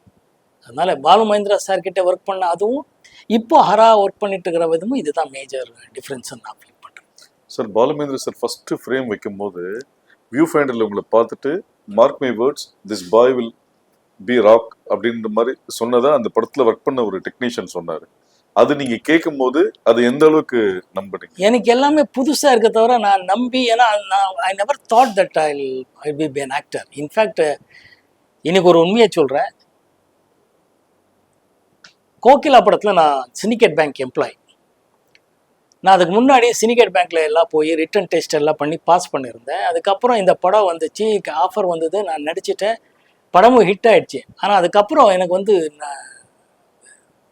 வேலைக்கு ஆஃபர் வந்துச்சு. அப்போ ஒரு 2-3 படம் கமிட் ஆகிருந்தேன். நேராக போய் அங்கே பேங்க்கில் போய் ரிக்வெஸ்ட் பண்ணேன், sir I don't know sir, சமம் I become an actor but I want to work in the bank, that's why பண்ணேன். நீங்கள் லாஸ் ஆஃப் பேல எனக்கு லீவ் கொடுக்குறதா இருந்தால் அந்த இருக்கிற 2-3 படங்களை முடிச்சிட்டேன் sir, but I would like to work in this பேங்க்னு சொன்னேன். They were very kind enough, God was very kind. அவர் லாஸ் ஆஃப் பேல கொடுத்தாரு. பட் அது கண்டினியூஸாக லாஸ் ஆஃப் பேலே போய் வேலை ரிசைன் பண்ண வேண்டிய ஒரு சூழ்நிலை வந்தேன். ஸோ ஐ நெவர் தாட் நான் வந்து I will become an actor, I want to become an ஆக்டருங்கிறதெல்லாம் இல்லை. வந்த அவகாசத்தை, ஆப்பர்ச்சுனிட்டியை எப்படி யூஸ் பண்ணலாங்கிறது with God's grace I could do it. அவ்வளோதான் சார். ஃபஸ்ட்டு ஃபிலிமில் கமல் சாரோட screen space. So Kamal sir நீங்கள் சொன்னீங்க ஆல்ரெடி அவர் பெரிய ஆர்டிஸ்ட் அப்படின் போது நீங்கள் ஒரு காலகட்டத்தில் 20 மணி நேரம் மேலே ஒர்க் பண்ணியிருக்கீங்க. மோகன் சாரால ஷூட்டிங் லேட்டு, படம் ரிலீஸ் தள்ளி போச்சுன்ற எந்த பிரச்சனையுமே இல்லை. அதுக்கு ஒரு காரணம் வந்து கமல் சார் வந்து அந்த கால் ஷீட் இப்படி பண்ணணும்னு மாதிரி சொல்லி கொடுத்ததா ஒரு தகவல் இருக்கு. பிளஸ் கமல் சார் முதல் முறையா வெளி நடிகர்ன்ற போது உங்களுக்கு தான் ஒரு பாட்டு பாடியிருக்காரு. இந்த 3 இன்சிடென்ட்ஸ் நீங்க எப்படி பாக்குறீங்க? I am blessed. இறைவனோட ஆசீர்வாதம் ஃபர்ஸ்ட் திங். அதை நான் அவருக்கு தான் நன்றி சொல்லணும். இது ஒரு நிகழ்ச்சி என்னன்னே தெரியல. ஏன்னா பாலுமகேந்திரா சார் கோகிலா படம் ஃபர்ஸ்ட் ஸ்கெட்யூல் கூப்பிட்டாங்க. 3-4 நாள் நடித்தேன். அதுக்கப்புறம் வந்து நான் என்னோட ட்ராமா ஃப்ரெண்ட்ஸ் ட்ரூப்பில் இருக்கும்போது அந்த ட்ராமா ஃப்ரெண்ட்ஸு கேங்கே ஒரு சினிமா எடுக்கிறாங்க. எப்படி நீ நடிகன் ஆகிட்டியா வாடான்னாங்க. நானும் போயிட்டேன். காராப்பூர் ஃபாரஸ்ட்டு மைசூர்லேருந்து உள்ளே ஒரு கொஞ்சம் டிஸ்டன்ஸில் இருக்கிற ஃபாரஸ்ட் ஏரியா ஷூட்டிங்கில் இருக்கேன். நமக்கு தெரியவே தெரியாது. இங்கே பார்த்தா பாலுமகேந்திரா சார் கோகிலாவுக்கு 2வது ஸ்கெட்யூல் பெங்களூர் வந்திருக்கிறாரு. லெஜெண்டரி கமல் சார், ஷோபா, ரோஜா ரமணி இவங்களெல்லாம் நடிச்சிட்ருக்காங்க. என்ன கேட்டிருக்காங்க. வீட்டுக்கு அப்போல்லாம் லேண்ட்லைன் ஃபோன் பண்ணி கேட்டிருக்காங்க. எங்கள் அப்பா வழக்கம் போல் அவன் இங்கேயும் ஏதோ ஷூட்டிங் போனானேன்னு இவங்க டென்ஷன் ஆகிட்டாங்க. எந்த ஷூட்டிங் போகிறா இப்போ இது நம்ம படம் போது அப்போவே கமல் சார் வந்து ரொம்ப பிஸியான ஆக்டர். அவங்க ஷூட்டிங்னால 400-500 பேர் மேலே வந்துடுவாங்க. அங்கெல்லாம் இப்போ கப்பன் பார்க்லலாம் பார்த்து நம்மளே ரசிச்சிருக்கோம், மகிழ்ச்சி பார்த்துருக்கோம். ஸோ அவரோட டேட் அவ்வளோ இம்பார்ட்டண்ட்டு. நமக்கு தெரியாது. நம்ம வந்து காராப்பூர் ஃபாரஸ்ட்டில் ஃப்ரெண்ட்ஸோட படம் ஷூட்டிங்கில் இருக்கேன். அப்புறமா ஒரு டெலிகிராம் எல்லாம் கொடுத்து டெலிகிராம் கொடுத்து என்னை வர வச்சாங்க. 3 நாள் ஆயிடுச்சு. அதுக்குள்ளே அன்றைக்கி ஈவினிங்கு கமல் சார் வந்து 3-4 நாள் ஆயிடுச்சின்னு நினைக்கிறேன். கமல் சார் வந்து சென்னைக்கு திருப்பி வரணும். அன்றைக்கி ஈவினிங் போகிற பாலுமகேந்திரா சார் ரொம்ப கோவத்தில் இருந்தார். அசோசியேட் டைரக்டர் ஏன் இங்கே இப்படி பண்ணிட்டீங்க அப்படி இப்படின்னாரு. எனக்கு என்ன தெரியும், I don't know sir what is திஸ்ன்ற. இல்லையா எப்படியானா ரொம்ப கஷ்டமான விஷயம். அத்தனை பேர் இருக்கிறாங்க. என்னோட பொசிஷன்ஸ் எடுக்காமல் விட்டுருக்காங்க. பட் என்னோட காம்பினேஷன்ஸ் பிகாஸ் நான் இல்லை. ஏன்னா நான் ரொம்ப இல்லை சார். அந்த அந்த டேரக்டர் இன்னொரு டேரக்டர் பேர் சொல்லி அவர் கூப்பிட்டார் சார். நான் அங்கே போயிட்டேன் சார். ஆனால் எப்படிடா நீ போகலான்றார். இல்லை சார் எனக்கு தெரியாதுன்னு. அப்போ தான் கமல் சார் வந்து கூப்பிட்டு ஏன் நல்லா நடிக்க எல்லாம் கரெக்டு. இந்த படம் வந்து எப்போ ஷூட்டிங் இருக்கேன்னு. இல்லை sir they didn't tell me. என்ன அவர் எப்படிடா சொல்லுவார், நீ தானே கேட்கணும். இன்னிலேருந்து இப்போ மார்க் மை வேர்ட், டைரி வச்சுக்கோ. எப்பப்போ யார் யார் கூப்பிடுவாங்க, எத்தனை நாள் வேணும்னு நீயும் கேட்கணும். அவங்க சொல்கிறாங்க இல்லைங்கிறது கூட நீ கேட்கணும். கேட்டு தெரிஞ்சுக்கணும். இன்னொரு படம் வந்திருந்தானா நான் இல்லை சார் எனக்கு தெரியல, இதெல்லாம் தெரிஞ்சுக்கோன்னு தானே சொல்லிட்டுருக்கேன். இதெல்லாம் தெரிஞ்சு you should maintain a diary, there you should mark every ஃபிலிம்னார். ஸோ முதல் படமே கால்ஷீட் கிளாஷ்ன்றது அப்போது நான் உணர்ந்தேன். அதுக்கப்புறம் எந்த படத்துக்கும் நான் கால்ஷீட் கிளாஷ் பண்ணதே இல்லை. என்னால் ஒரு மணி நேரமும் 1/2 மணி நேரமும் லேட் ஆனதே இல்லை. அது ரொம்ப முக்கியமான காரணம். கமல் சார் அன்றைக்கி சொன்னது. நான் பழகினா நான் வளர்ந்த அந்த ட்ராமா ட்ரூப் ஒரு பெனகான்ட்டு இருக்குது. அது வந்து பிவி காரந்தன் சொல்லி ஒரு எக்ஸ்ட்ராடினரி மனிதர், extraordinary legendary director, music director எல்லாமே. அவர் ஹிந்துஸ்தானின் மியூசிக் எல்லாம் அவரோட ட்ராமாஸ் எல்லாம் அவ்வளோ பெரிய இன்டர்நேஷ்னல் பாப்புலர். அங்கே என்னன்னா எல்லாரும் இப்போது இந்த கூத்துப்பற்ற என்ன சொல்லுவோம், அப்போவே எல்லாரும் எல்லா வேலை பார்க்கணும், யாராலையும் எதுவுமே லேட் ஆகக்கூடாது வரக்கூடாதுங்கிறது ஒன்று. அந்த ஸ்கூல்லையே வளர்ந்ததுனால அதெல்லாம் ஹெல்ப் ஆனதுனால இது வரைக்கும் அது மெயின்டைன் பண்ணிட்டு இருக்கேன். அந்த சாங் பொன்மானை தேடுது, ஐ எம் பிளஸ்ட். அவ்வளோதான். எதுக்காக என்ன எனக்கு அவர் பாடினாரான்னு எனக்கு தெரியாது. பாடினது ரொம்ப மகிழ்ச்சியாக இருந்துச்சு. ஷூட்டிங் பண்ணும்போதெல்லாம் ரொம்ப என்ஜாய் பண்ணியிருக்கோம். ஐ திங்க் வாய்னிஷ் செட்டில் தான் ஷூட் பண்ணோன்னு நினைக்கிறேன். ப்ரொடியூசர் ஃபிலிம் கோ கம்பெனிக்கு அது. அவருக்கும் டைரக்டருக்கும் சக நடிகரும் நன்றி சொல்லுங்கள் சார். பொதுவாக முன்னாடி வந்து மக்கள் வந்து அரசியல்வாதிகளை ஹீரோவை பார்த்தாங்க. இப்போ மக்கள் ஹீரோவை அரசியல்வாதியாக பார்க்குறாங்க. இதை பற்றின உங்கள் பார்வை என்ன? நான் எப்பவுமே எதுவுமே பார்த்ததில்லை. நடிக்கும் போது ஹீரோ, இல்லைன்னா சாதாரண ஒரு மனிதர், அவ்வளோதான் நான் பார்க்குறேன். என்ன நான் அப்படியே பார்க்குறேன். மற்றவங்களும் நான் பார்க்கும்போது அப்படி தான் பார்க்குறேன். கௌரவம் இருக்குது. பட் யாரும் எல்லாம் காலத்தின் கட்டாயம். எல்லாமே நம்ம வந்து சொல்கிறதுக்கு ஒன்றும் இல்லை. எனக்கு அந்த மாதிரி எந்த விதமான ஆசையும் இல்லை, அந்த திறமையும் இல்லை. சார் 80ஸ்ல பரபரப்பாக இருக்கும் போது எந்த ஹீரோயினோட அதிக கிசுகிசு வந்தது? எந்த ஹீரோயினோடு வரல. எந்த ஹீரோயினோட வரல சார். மௌன ராகத்துல ஒரு இன்ட்ரெஸ்டிங்கான ஒரு விஷயம் அப்ப எல்லாரும் பேசப்பட்டது வந்து அந்த ட்ரெயின் சீக்வன்ஸ், தாஜ்மஹாலோட பின்னாடி எடுத்த ஒரு சாங். இதை பத்தி இருக்கும்போது அதை நீங்க ரீவைண்ட் பண்ணி பார்க்கும்போது அதோட மெமரிஸ் எப்படி பாக்குறீங்க? நான் முதல்ல சொன்ன மாதிரி இயக்குனரோட அந்த விஷுவல் சென்ஸ் தான். நீங்கள் சொல்கிற ட்ரெயின் சீக்வன்ஸ் 3-4 இடத்துல எடுத்திருக்கிறாரு.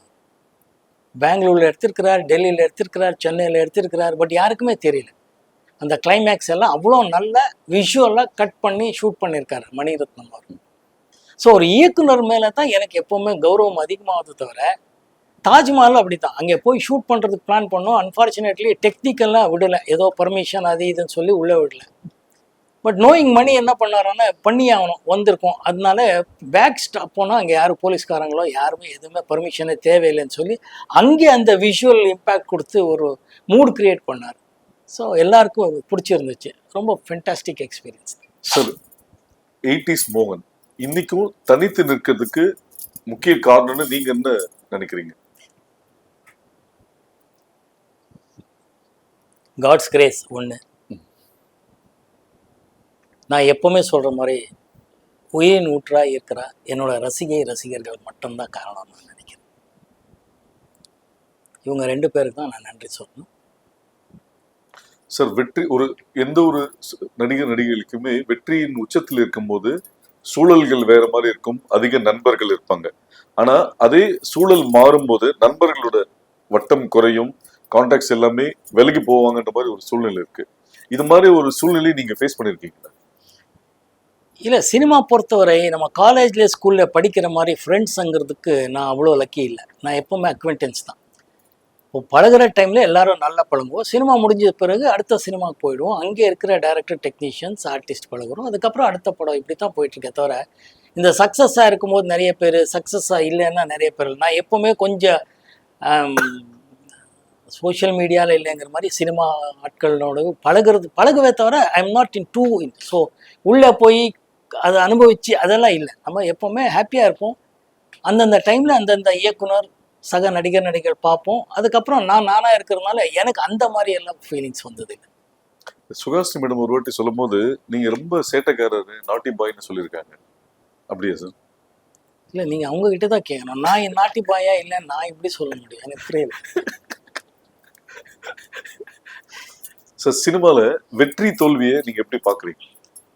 இட்ஸ் அன் எக்ஸ்பீரியன்ஸ், அவ்வளோதான். டெஃபினட்டாக வெற்றி தோல்வி மைண்டுக்கு எதுவுமே எடுத்துக்க மாட்டோம். படம் ஹிட் ஆனாலும் தேங்க் காட். படம் ஃப்ளாப் ஆனால் என்ன பண்ணணும், அடுத்தது எப்படி மிஸ் ஆச்சு, அதுக்கு என்ன கரெக்ட் பண்ணணுங்கிறது போனால் தான் நம்ம அதுலேருந்து வெளியே வர முடியும். பிகாஸ் அதர்வைஸ் எல்லோரும் அந்த டிப்ரெஷனுக்கு போயிடுவோம், இல்லைன்னா அந்த ஒரு டாப் எண்டுக்கு போய் நின்றுடுவோம். அது ரெண்டுமே எனக்கு இல்லை. சார், இப்போ இந்த பார்ட் 1 பார்ட் 2 சீசன் இருக்கு. ஸோ மோகன் சாரோட படங்கள் பார்ட் 2 பண்ணணும்னா நீங்க எந்த படத்தை சொல்லுவீங்க? தயாரிப்பாளர் யாராவது இருக்கிறதா தான் சொல்லுங்க. நிறைய கதைகள் பேசலாம், நிறைய படங்கள் இருக்கு. சார், இப்போ ஆரம்ப கட்டத்தில் கோகிலா, மூடு பண்ணி இது மாதிரில ஒரு சின்ன சின்ன விஷயங்கள், விதியில நெகட்டிவ் ஆன விஷயங்கள், எல்லா டைப் கேரக்டர்ஸும் இதுதான் பண்ணுவேன்னு இல்லாம பல்வேறு விஷயங்கள் பண்ணியிருக்கும் போது எதிர்நாயகனாகவும் 100வது நாள்ல பண்ணியிருக்கீங்க. இப்போ கோட்ல நீங்க எதிர்நாயகனாக நடிப்பதாக கூறப்படுகிறது, ஊடகங்கள் சொல்லப்படுகிறது. இந்த படத்தை செலக்ட் பண்றதுக்கு என்ன ரீசன்? இந்த படம் முடிஞ்சது ஏஜிஎஸ் பர்மிஷனோட, வெங்கட் பிரபு அவர்களோட பர்மிஷனோட இந்த படத்தை பற்றி டீட்டெயிலாக உங்களோடவே நான் பேச தயாராக இருக்கேன். இப்போ அந்த படத்தை பற்றி பேசக்கூடாது, அதனால பேச விரும்பல. ஓகே சார், அதாவது 80ஸ்ல மிகப்பெரிய ஹீரோ மோகன், 2024ல விஜய் சார் பெரிய ஹீரோ. இந்த காம்பினேஷன் எப்படி பார்க்குறீங்க? மக்களால் தேர்ந்தெடுத்த மிகப்பெரிய நடிகர், ஹீரோவாக விஜய் சார் இருக்கிறார். தளபதி விஜய் சொல்லக்கூடியவர். அவரோட நடிக்கிறதுக்கு ஒரு வாய்ப்பு வந்திருக்கு. Thanks to Venkat Prabhu, AGS. அவர் ரொம்ப அவர்கிட்டேருந்து கற்றுக்க வேண்டியது இருக்குது. ஏன்னா is a very very very deep person, very silent man. அந்த அளவுக்கு சைலண்ட்டாக இருக்கிறது கற்றுக்கணும்னு நானே ஆசைப்படுறேன். இது அவர்கிட்டயே நான் சொல்லியிருக்கேன். இதுதான் அவர்கிட்ட நான் ரொம்ப சிறப்பாக இருக்கிற ஒரு அம்சமாக நான் நினைக்கிறேன். எதுவாக இருந்தாலும் அவர் அவ்வளோ டீப்பாக சைலண்ட்டாக உட்காந்து எல்லாமே அப்சர்வ் பண்ணிட்டு இருப்பார் தவிர, அது எனக்கு ரொம்ப பிடிச்ச விஷயமா இருக்குது. ஸோ அது அவர்கிட்ட இருந்து கற்றுக்கணும்னு ஆசைப்படுறேன். ஒரு நடிகனா எதை ரொம்ப மிஸ் பண்ணுறதா நினைக்கிறீங்க? என்ன மிஸ் பண்ணுற மாதிரி எனக்கு தெரியல. நடிப்பும் ஒரு தொழில் ரீதியாக வரும். நடிச்சுட்டு வீட்டுக்கு போகிறோம், கார் ஏறினதும் ஃபேமிலி மேன் இல்லை ஃப்ரெண்டாக ஒரு எல்லாத்தையும் பேசுவோம் தவிர பெருசாக ஃபீலிங்குங்கிறது நல்ல படம் கொடுக்கும்போதோ தோல்வி படம் கொடுக்கும்போது அந்த டைமில் தான் ஒரு எக்ஸ்பீரியன்ஸாக வரும். அதுக்கு தேங்க் காட் சொல்லி அதுக்கு அடுத்த கட்டத்துக்கு போகிறது தான் நமக்கு கரெக்டாக இருக்கும். சார், நடிகனா சில இடத்துல நம்ம தவறி இருக்கலாம், ஆனால் மனுஷனா நான் ஜெயிச்சிட்டேன்னு சொல்கிறதா இருந்தால் நீங்கள் எதை சொல்லுவீங்க? மனுஷனாக ஜெயிச்சிட்டு முயற்சி பண்ணிட்டு இருக்கேன், மனுஷனாக வாழணும்னு ஆசைப்பட்டுட்டு இருக்கேன். அவ்வளோதான் நான் சொல்ல முடியும், தவிர ஜெயிச்சிட்டேங்கிறது இல்லை. மனுஷனாக வாழணும்னு ஆசைப்படுறேன், அதுதான் உண்மையான விஷயம். சார், இந்த காலகட்டத்துல படம் நல்லா இருக்கா இல்லையான்றதை விட எந்த ஹீரோ ஆக்ட் பண்ணியிருக்காங்கன்ற பார்க்கறதா ஒரு விஷயங்கள், ஸ்டார் வேல்யூன்றது ஒரு விஷயங்கள் இப்போ ரொம்ப ஜாஸ்தி ஆகிட்டு இருக்கு. ஸோ அது ஒரு ஸ்டாரா நீங்க இதை எப்படி பாக்குறீங்க? இல்லை, இது ஒரு உண்மை, எல்லாருக்கும் தெரிஞ்ச விஷயத்த நான் சொல்ல விரும்புகிறேன். தியாகராஜ பாகவதர் காலத்துல இருந்து இன்னைக்கு வரைக்கும் இருக்கிற ஒரு உண்மை என்னன்னா, படம் தான் எப்பவுமே நிர்ணயிக்கப்படுது. ஒவ்வொரு வெள்ளிக்கிழமை படம் ஹிட் ஆனால் அந்த படத்தோட தயாரிப்பாளர், இயக்குனர், நடிகருக்கு ஒரு ஸ்டார் வேல்யூ. படம் ஃப்ளாப் ஆனால் அவங்க சரிவு இருக்கும். ஸோ படம் எப்போவுமே டிசைட் ஃபேக்டருங்கன்னு நான் நினைக்கிறேன். ஒரு படம் நல்ல படமாக எடுக்கிறதுக்கு முயற்சி பண்ணணுங்கிறது மட்டும் தவிர, ஸ்டார் வேல்யூ படம் ஓடினா ஸ்டார் வேல்யூ, படம் ஓடலைன்னா ஸ்டார் வேல்யூ இல்லை. அதனால படம் எப்படி, கதை எப்படி, இயக்குனர் எப்படிங்கிறது பார்த்து உள்ளே பூந்தால் நம்ம ஜெயிக்கிறதுக்கு வாய்ப்புகள் அதிகம்னு நான் நினைக்கிறேன். ஏன்னா every Friday it fluctuate. So flop success பற்றி எனக்கு மார்க்கெட் வந்துச்சு, மார்க்கெட் இல்லைங்கிறது அப்போவும் அந்த எண்ணங்கள் பெருசாக இல்லை, இப்பவும் இல்லை. நல்ல கதை நல்லா இருந்தால் அந்த படம் ஹிட் ஆனால் நமக்கு ஒரு வேல்யூ, அந்த படம் ஹிட் ஆகலைன்னா எங்களுக்கு வேல்யூ இல்லை. இது எல்லா டைரக்டர்களுக்கும், எல்லா டிஸ்ட்ரிபியூட்டருக்கும், எல்லா எக்ஸிபியூட்டர்ஸ்க்கும், எல்லா ப்ரொடியூசர்ஸ்க்கும் தெரிஞ்ச ஒரு உண்மை தான். நடிகர்களுக்கும், நடிகைகளுக்கும், டெக்னீஷியன்ஸ் எல்லாருக்கும் தெரியும். பட் அது முகம் ஹீரோ ஆர் யாராவது தெரியறதுனால அப்படி சொல்கிறாங்க. பட் எல்லா ஹீரோக்களுக்கும், எல்லா டைரக்டர்களுக்கும் தெரிஞ்ச ஒரு உண்மை, ப்ரொடியூசர்களுக்கும் தெரிஞ்ச உண்மை, படம் மட்டும்தான் deciding factor. Sir, Balu Mahendra sir உங்க லைஃப்ல ஒரு முக்கியமான ஒரு அவர் ஆஸ் எ சினிமோட்டோகிராஃபரா உங்களுக்கு ரொம்ப பிடிக்குமா, டைரக்டர் ரொம்ப பிடிக்கும்? டைரக்டர் என்னோட குருநாதருங்கிற ரீதியில் அவர் மேலே ரொம்ப மரியாதையும் பக்தியும் இருக்குது. அவர் டைரக்டர், ஏன்னா அவர் தான் ஃபிலிம் மேக்கர். பார்த்தீங்கன்னா இப்போ சொல்கிற விஷயம் அவர் அப்போவே பண்ணிட்டு இருந்தார். அவர் எக்ஸாக்டாக பார்த்தீங்கன்னா எடிட்டிங், மியூசிக் நாலேஜ் ஆகட்டும், ஃபோட்டோகிராஃபி ஆகட்டும், டைரக்ஷன், கதை, திரைக்கதை, வசனம் எல்லாம் பண்ணியிருக்கிறார். நான் அவரை பார்க்கும்போதே ஒரு டைரக்டர் தான். அதனால் எனக்கு டைரக்டராக தான் பிடிக்கும், ஃபிலிம் மேக்கராக பிடிக்கும். டைரக்டருங்கிறத விட is an extraordinary film maker. Sir, second படத்துலேயே நேஷனல் அவார்ட், தொடர்ந்து ஃபிலிம்ஃபேர் அவார்ட், வெற்றி நாயகன், அந்த விருதுகள் குவியும் போது உங்க மனநிலை எப்படி இருந்தது? நான் உங்களுக்கு போர் அடிக்கும், பட் அதான் உண்மை. தேங்க் காட் தான் சொல்லணும், வேற என்ன சொல்ல முடியும்? அடுத்த கட்டத்துக்கு போனோம், தேங்க் காட் தவிர வேற எதுவுமே நினைக்கல. நல்ல கூட்டணியில் என்ன சேர்த்து வச்சுட்டு இருந்தாருங்கிறது தான் இறைவனுக்கு நன்றி சொல்ல. சார், இப்போ மோகன் சார் இந்த லவ் பண்றவங்க, லவ் பண்ணலான்னு இருக்கிறவங்க, லவ்ல ஃபெயிலியர் ஆனவங்க, இவங்க எல்லாம் மோகன் சார் ஒரு டிக்ஷனரியா பாக்குறாங்க. ஏன்னா லவ் பண்றதுக்கும் பாட்டு கொடுத்துருக்கீங்க, லவ் பிரேக்கப்புக்கும் பாட்டு கொடுத்துருக்கீங்க. ஸோ நீங்க ஒரு பல பெண்களின் நாயகன் அப்படின்ற மாதிரியும் சொல்றாங்க. அந்த பீரியட்ல ஜெமினி கணேசன் சார் காதல் மன்னன் அப்படின்ற போது உங்களுக்கு அதையும் மீறி காதல் சக்கரவர்த்தி அப்படின்றலாம் கூட நிறைய இருக்கு. நிறைய பெண்கள் மட்டும் இல்லாம பெண்களின் அம்மாக்களுமே உங்களுக்கு நிறைய பேர் பிடிக்கிற மாதிரியான ஆட்களா இருந்திருக்கீங்க. இது நீங்க எப்படி பாக்குறீங்க? நீங்க எங்கே வரீங்கன்னு தெரியுது. இது நான் எப்பவுமே இயக்குனர் தான் பார்க்குறேன். ஏன்னா இயக்குனர் என்ன சொல்றாரோ அதை செய்யறது தான் நான். அதனால இயக்குனர் நல்லா என்னை என்னோட டேலண்ட்டை எப்படி யூஸ் பண்ணணும்னு தெரிஞ்சு கரெக்டாக ஒரு ப்ரொஜெக்ட் பண்ணாங்கங்கிறதும், அந்த காலத்துக்கு வேண்டிய கதை, திரைக்கதை புதுசாக பண்ணுறாங்க அந்த பசியில் இருக்கிற இயக்குனர்கள் பண்ணுறத நான் நடிச்சதுனால அந்த இமேஜ் வந்ததுக்கு ஒரு காரணமாக இருக்கு. சார், ப்ரொடியூசரோட ஃபேவரட் ஹீரோவும் இருக்கீங்க, நியூ டைரக்டர்ஸோட ஃபேவரட் ஹீரோவும் பயணப்பட்டிருக்கீங்க. இது எப்படி பார்க்குறீங்க?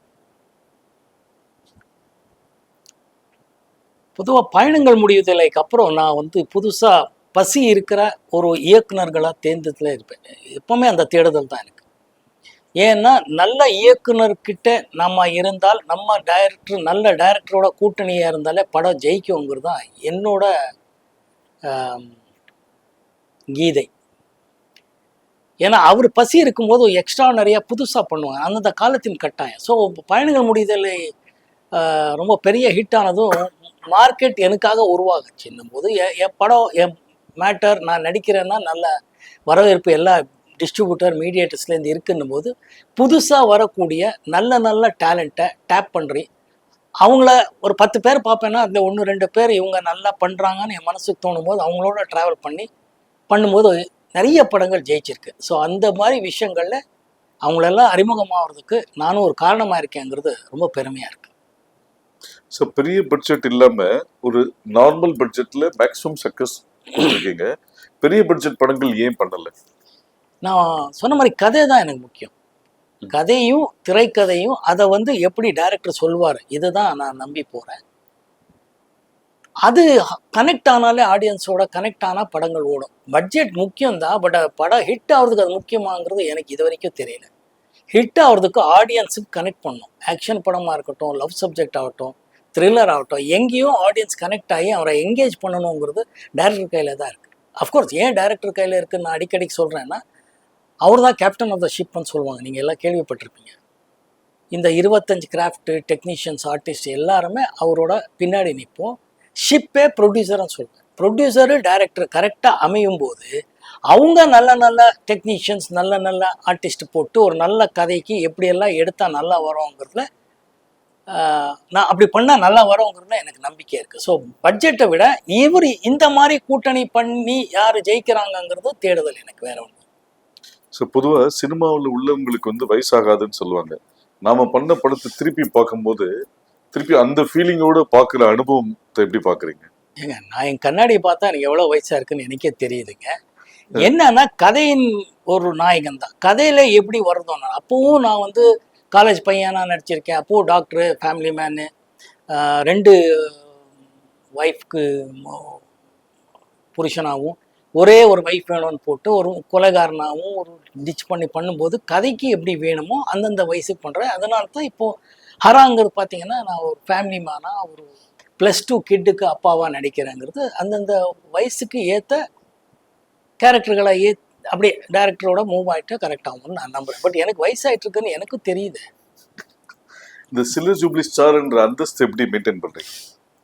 அது மீடியா கொடுத்துருக்கிற அந்தஸ்து. அதனால நான் ஓகேன்னு சொல்லிட்டு போயிட்டு இருப்பேன். அதான் மீடியா தான் எனக்கு அதெல்லாம் சொல்லியிருக்கு. மீடியாவுக்கு நன்றி சொல்லணும், மக்களுக்கு நன்றி சொல்லணும்.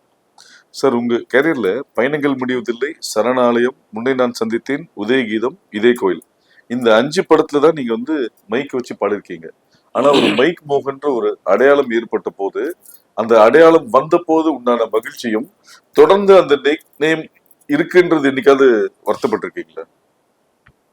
இல்லை, அது என்னன்னா அதுக்கு வந்த அந்த ஒரு பேர் வர்றதுக்கு காரணம் என்னோட படங்களில் பாடல்கள் இருந்துச்சுங்கிறது தான். நல்ல பாடல்கள் அந்தந்த காலத்தின் கட்டாயம் மாதிரி டைரக்டர்கள், மியூசிக் டைரக்டர்கள் எல்லாம் சேர்ந்து கொடுத்துருக்கிறாருங்கிறது தான். அற்புதமாக அந்த பயணங்கள் முடிவதில்லைங்கிற படம் வந்து சிங்கராக நடிக்கும்போது பாலசுப்ரமணியம் எஸ்பிபி சார் அவர்கள் நான் பாடினதா மோகன் பாடினதா இது என்ற அளவுக்கு கேட்டது. அதுதான் என்னோட மிகப்பெரிய அவார்டாக நான் நினைக்கிறேன். அந்த கேள்வி கேட்கும்போது மக்களும் அது ஆமாம் அப்படின்னு இருந்துச்சு. அது பாடகனாகவும் ஒரு கேன்சர் பேஷண்ட்டாகவும் ஒரு லவர் பாயாகவும் ஒரு ட்ராஜடியாக முடிக்கிற அந்த கதையில் எனக்கு ஒரு இமேஜ் வந்துச்சு. பட் என்னன்னா இந்த ஒரு இமேஜ் பொதுவாக என்னோட படங்களில் பாடல்கள் வெற்றி அடைஞ்சிருக்குங்கிறது உண்மையான விஷயம். அந்த பாடல்கள் வந்து ஜனங்கள் மத்தியில் நிற்கிறதுக்கு காரணம் அந்த கதையும் கதை அம்சம் தான் நான் நினைக்கிறேன். அதனால மைக் மோகனுங்கிறது அவங்க தான் அகெயின் மீடியா கொடுத்துருக்கிறது. அது ஓகே, அது சந்தோஷம், அவ்வளோதான். அதில் என்ன இருக்கு? இந்த 80s ரீயூனியனை இன்னைக்கும் மெயின்டைன் பண்றீங்க, அதோட அதுக்கு காரணம் நம்ம சக நடிகைகள் தான். சுஹாசினி, லிசி, இவங்க தான் அதை கொஞ்சம் கரெக்டாக பிளான் பண்ணி ஒரு வருஷத்துக்கு முன்னாடியே பிளான் பண்ணி இத்தனாம் தேதின்னு சொல்லி எல்லாருக்கும் கொஞ்சம் ஃப்ரீயாக இருக்கீங்களான்னு கேட்டு ஃப்ரீயாக இருங்கன்னு சொல்லி பண்ணுறாங்க. அதுக்காக அவங்க மெனக்கட்டுறாங்க. அதுக்கு ரொம்ப ஹாப்பி, அவங்களுக்கு நன்றி சொல்லணும். பிரபு சாருக்கு உங்களுக்கு உண்டான நட்பு? பிரபு சார் சிவாஜி சார் சன்னுங்கிறது அவருக்கு ஃபஸ்ட்டு அவர் மேலே இருந்த ஒரு பெரிய மரியாதை. எங்களுக்கு இண்டஸ்ட்ரியில் வரும்போது சிவாஜி சாரோட நடிக்கிறதுக்கு வாய்ப்பு வந்தது. அதுக்கப்புறம் அவர் சன் அவரோட வர்றாங்கன்னு சொல்லி சிவி ராஜேந்திரன் இயக்கத்தை தான் ஃபஸ்ட் அவர் லாட்ரி டிக்கெட்டுங்கிற படத்தில் தான் அவரோட முதலாக நான் பார்த்தது, நடித்தது. மிகப்பெரிய விஷயம். அவ்வளோ பெரிய நடிகரோட சன்னாக இருந்தாலும் எந்த விதமான ஒரு சிவாஜி சார் பையன் நான் யார் தெரியுமான்னு அவர் என்றைக்குமே சொன்னதே கிடையாது. அந்த மாதிரி பிஹேவ் பண்ணது கிடையாது. ரொம்ப சகஜமாக பழகுவார். அவ்வளோ சாப்பாடு பற்றியும் அது முதல்ல எல்லாரும் சொல்லியிருக்கிற விஷயந்தான். சார் சிவாஜி சார் வீட்டிலேருந்து சாப்பாடு வர எல்லாருக்கும் பரிமாறுறது எல்லாமே பண்ணுவார்.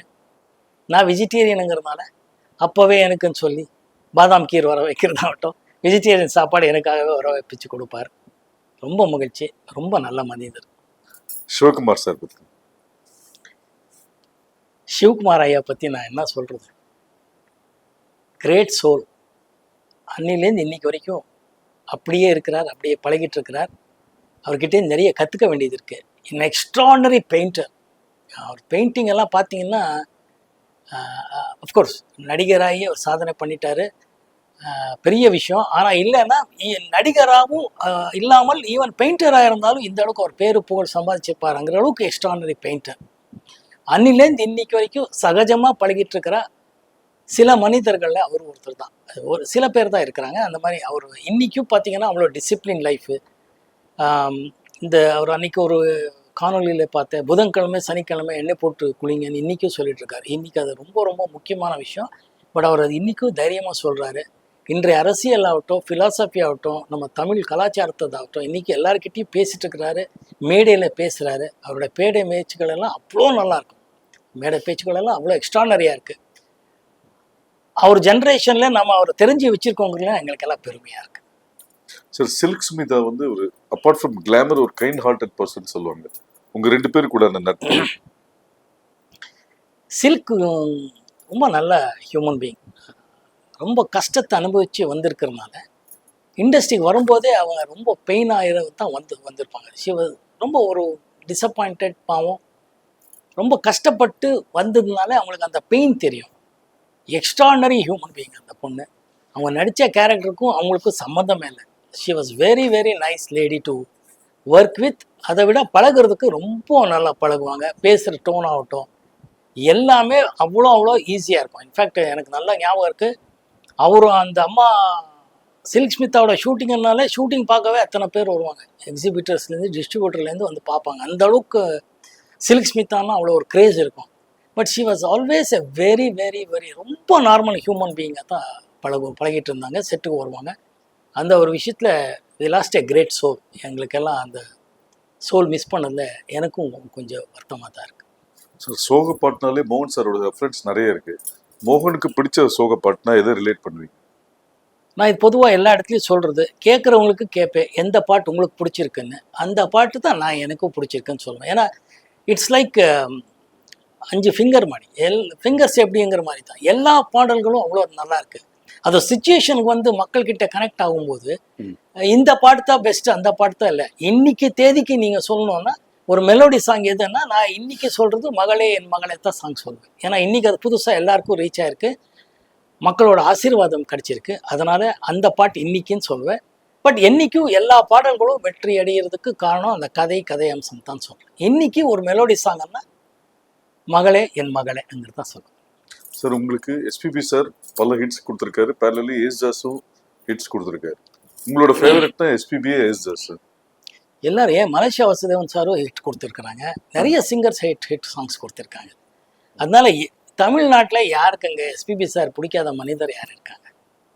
அந்த மாதிரி ஒரு லெஜெண்டரி சிங்கர் இனிமேல் நான் பார்ப்பேங்கிறது எனக்கு நம்பிக்கை இல்லை. வருங்காலத்தை பற்றி சொல்கிறதுக்கு நான் ஒரு அஸ்ட்ராலஜர் கிடையாது. But full singer, any kind of song, எந்த மொழி ஆனாலும் எந்த மாதிரி சாங் ஆனாலும் எக்ஸ்ட்ராடனரியாக பாடிட்டு இருந்த ஒரே சிங்கர் எஸ்பிபி சார். நான் இதுக்கு முன்னாடியே சொல்லியிருக்கேன், நம்ம காலேஜ் ஸ்கூலில் படிக்கும்போதே we used to love SPB sir. பெங்களூர்லேயே அவர் பாடினா கன்னடா பாடல்களாகட்டும் தமிழ் பாடல்களாகட்டும் வி யூஸ் டு ஹம் நம்ம காய்கா பாடிக்கிட்டே அலையும். ஏன்னா அவர் தான் இந்த கமல் சார் படத்துலலாம் சூப்பராக பாடியிருப்பார். பழைய கமல் சார் ஜெயசுதா படம் மறந்துட்டேன் படத்தோட பேர். அது வந்து தியேட்டருக்கு போய் பார்த்து வெளியில் அந்த தப்பாகவே பாடினாலும் ஜாலியாக சுற்றிட்டு அலையிற ஒரு பேர். ஏன்னா அவ்வளோ இன்ஸ்பயர் பண்ணியிருக்காரு, அவ்வளோ நம்மளோட ஐடென்டிஃபை பண்ணியிருக்காரு. நம்ம அப்படி போயிருக்கோம். அவரோட எந்த பாட்டு பாடினாலும் எந்த மொழி பாடினாலும் அவர் அது அவ்வளோ பர்ஃபெக்ஷனாக இருக்குங்கிறது. Complete singer. ஸோ டெஃபினட்டாக எஸ்பிபி சார் இந்த லிஸ்ட்லேயே நீங்கள் சேர்க்கக்கூடாது. அதர்வைஸ் எல்லா சிங்கர்ஸும் பிடிக்கும். எல்லாரும் ரொம்ப ரொம்ப நல்லா பாடியிருக்காங்க என்னோட பாடல்கள். உங்கள் லைஃப்பில் மறக்க முடியாத படம்னா இது வரைக்கும் பண்ணதில்ல, எந்த படம் சொல்லுவீங்க, ஏன்? மறக்க முடியாத படமேங்கிறதே இல்லையே. எல்லா படமும் ஒரு எக்ஸ்பீரியன்ஸ்ன்னு தானே சொல்கிறேன். இன்றைக்கி கேட்டால் ஹரான் தான் நான் சொல்கிறேன். அது ஏன்னா அது இன்னும் ரிலீஸ் ஆகலை. அது தயாராகிட்டு இருக்கு. அந்த எக்ஸைட்மெண்ட் இருக்குது. எங்கள் கூட்டணிக்கே ஒரு ஒரு எக்ஸைட்மெண்ட் இருக்குது. எப்படி வந்துட்டுருக்கு, எப்படி ஆடியன்ஸ் சொல்கிறாங்கிறது இருக்குது. அதுதான் இப்போ எக்ஸ்பீரியன்ஸ், அதுதான் என்ஜாய் பண்ணிகிட்ருக்கோம், அதான் போயிட்டுருக்கோம். Otherwise most of the films is an experience தான். So good films, bad films சொன்னார். ஸோ இளையராஜா சாருக்கும் உங்களுக்கு உண்டான நட்பு, பொதுவாக உங்களுக்கு நிறைய ஹிட்ஸு கொடுத்துருக்காரு. ஸோ அந்த விஷயங்கள் இப்போ சொன்ன மாதிரி தான், எஸ்பிபி சார் சொன்ன மாதிரி தான். இளையராஜா சார் பற்றி என்ன சொல்கிறது, அவர் அன்னைக்கிளியிலேருந்து இது வரைக்கும் ஹிட் ஃபிலிம்ஸ் தான் கொடுத்துருக்காரு, ஹிட் சாங்ஸ் தான் கொடுத்துருக்கிறார். எல்லா வெற்றி படங்கள் பின்னாடி அவர் இருக்கிறாருங்கிறது உண்மைதான். ஒவ்வொரு பாடல்களும் அவர் யார் நடிக்கிறாரு இல்லைங்கிறத விட அவர் கதைக்கு எப்படி வேணும்னு போட்டு தான் எனக்கு தெரிஞ்ச உண்மைகள். அதாவது ஒரு படத்துக்கு இப்போ பயணங்கள் முடியுது இல்லையா, நான் நடிக்கிறேங்கிறது சாருக்கு எப்படி தெரியும், நெஞ்சத்தை கீழாத நான் நடிக்கிறேங்கிறது சாருக்கு எப்படி தெரியும். அவர் எக்ஸ்ட்ரானரியாக பாட்டு பண்ணி கொடுப்பார். அந்த பாட்டை வந்து ஸ்க்ரீன்லேயே எக்ஸ்ட்ரானரியாக கொண்டு வந்த ஆர் சுந்தரராஜன் அவர்களாகட்டும், மகேந்திரன் சார் ஆகட்டும், மணிவண்ணன், இந்த மாதிரி நிறைய லெஜெண்டரி டைரக்டர்ஸ் பண்ணதுனால அது ரீச் ஆயிருக்கு. அவர் எந்த ஹீரோ எந்த டைரக்டருங்கிறத இதே இல்லை அவருக்கு. இப்போ இன்னைக்கு வரைக்கும் பாருங்கள், விடுதலை சூரிக்கும் எக்ஸ்ட்ரானரி சாங் கொடுத்துருக்குறாரு. அதனால அவர் எல்லா படத்துக்கும் சூப்பர் ஹிட் பாடல்கள் தான் கொடுப்பார். அந்த பாட்டு எக்ஸ்டென்ஷன் ஆடியோ ரிலீஸ் ஆகி ஹிட்டாக இருக்கும், படமாக ஹிட் ஆகும்போது படமும் ஓடணும். அந்த படத்தை ஓடுறதுக்கு நான் டைரக்டர் பங்கு இருக்குன்னு நான் சொல்வேன். டைரக்டர் வந்து எப்போ ஆடியன்ஸ் கிட்ட கனெக்ட் பண்ணுவாங்களோ அந்த பாட்டு இன்னும் பெரிய லெவலில் ஹிட் ஆகும். அதனால அவர் வந்து பொக்கிஷம், நமக்கு ட்ரெஷர். இப்போ வந்து எந்த ஒரு ரீ ரெக்கார்டிங் இது வரைக்கும் யாரும் பண்ண முடியாததான் அவர். அப்போ அந்த இளையராஜா சார் கிட்ட எனக்கு ரொம்ப ரொம்ப ரொம்ப பிடிச்ச விஷயம் என்னன்னா அவரோட டிசிப்ளின் தான்.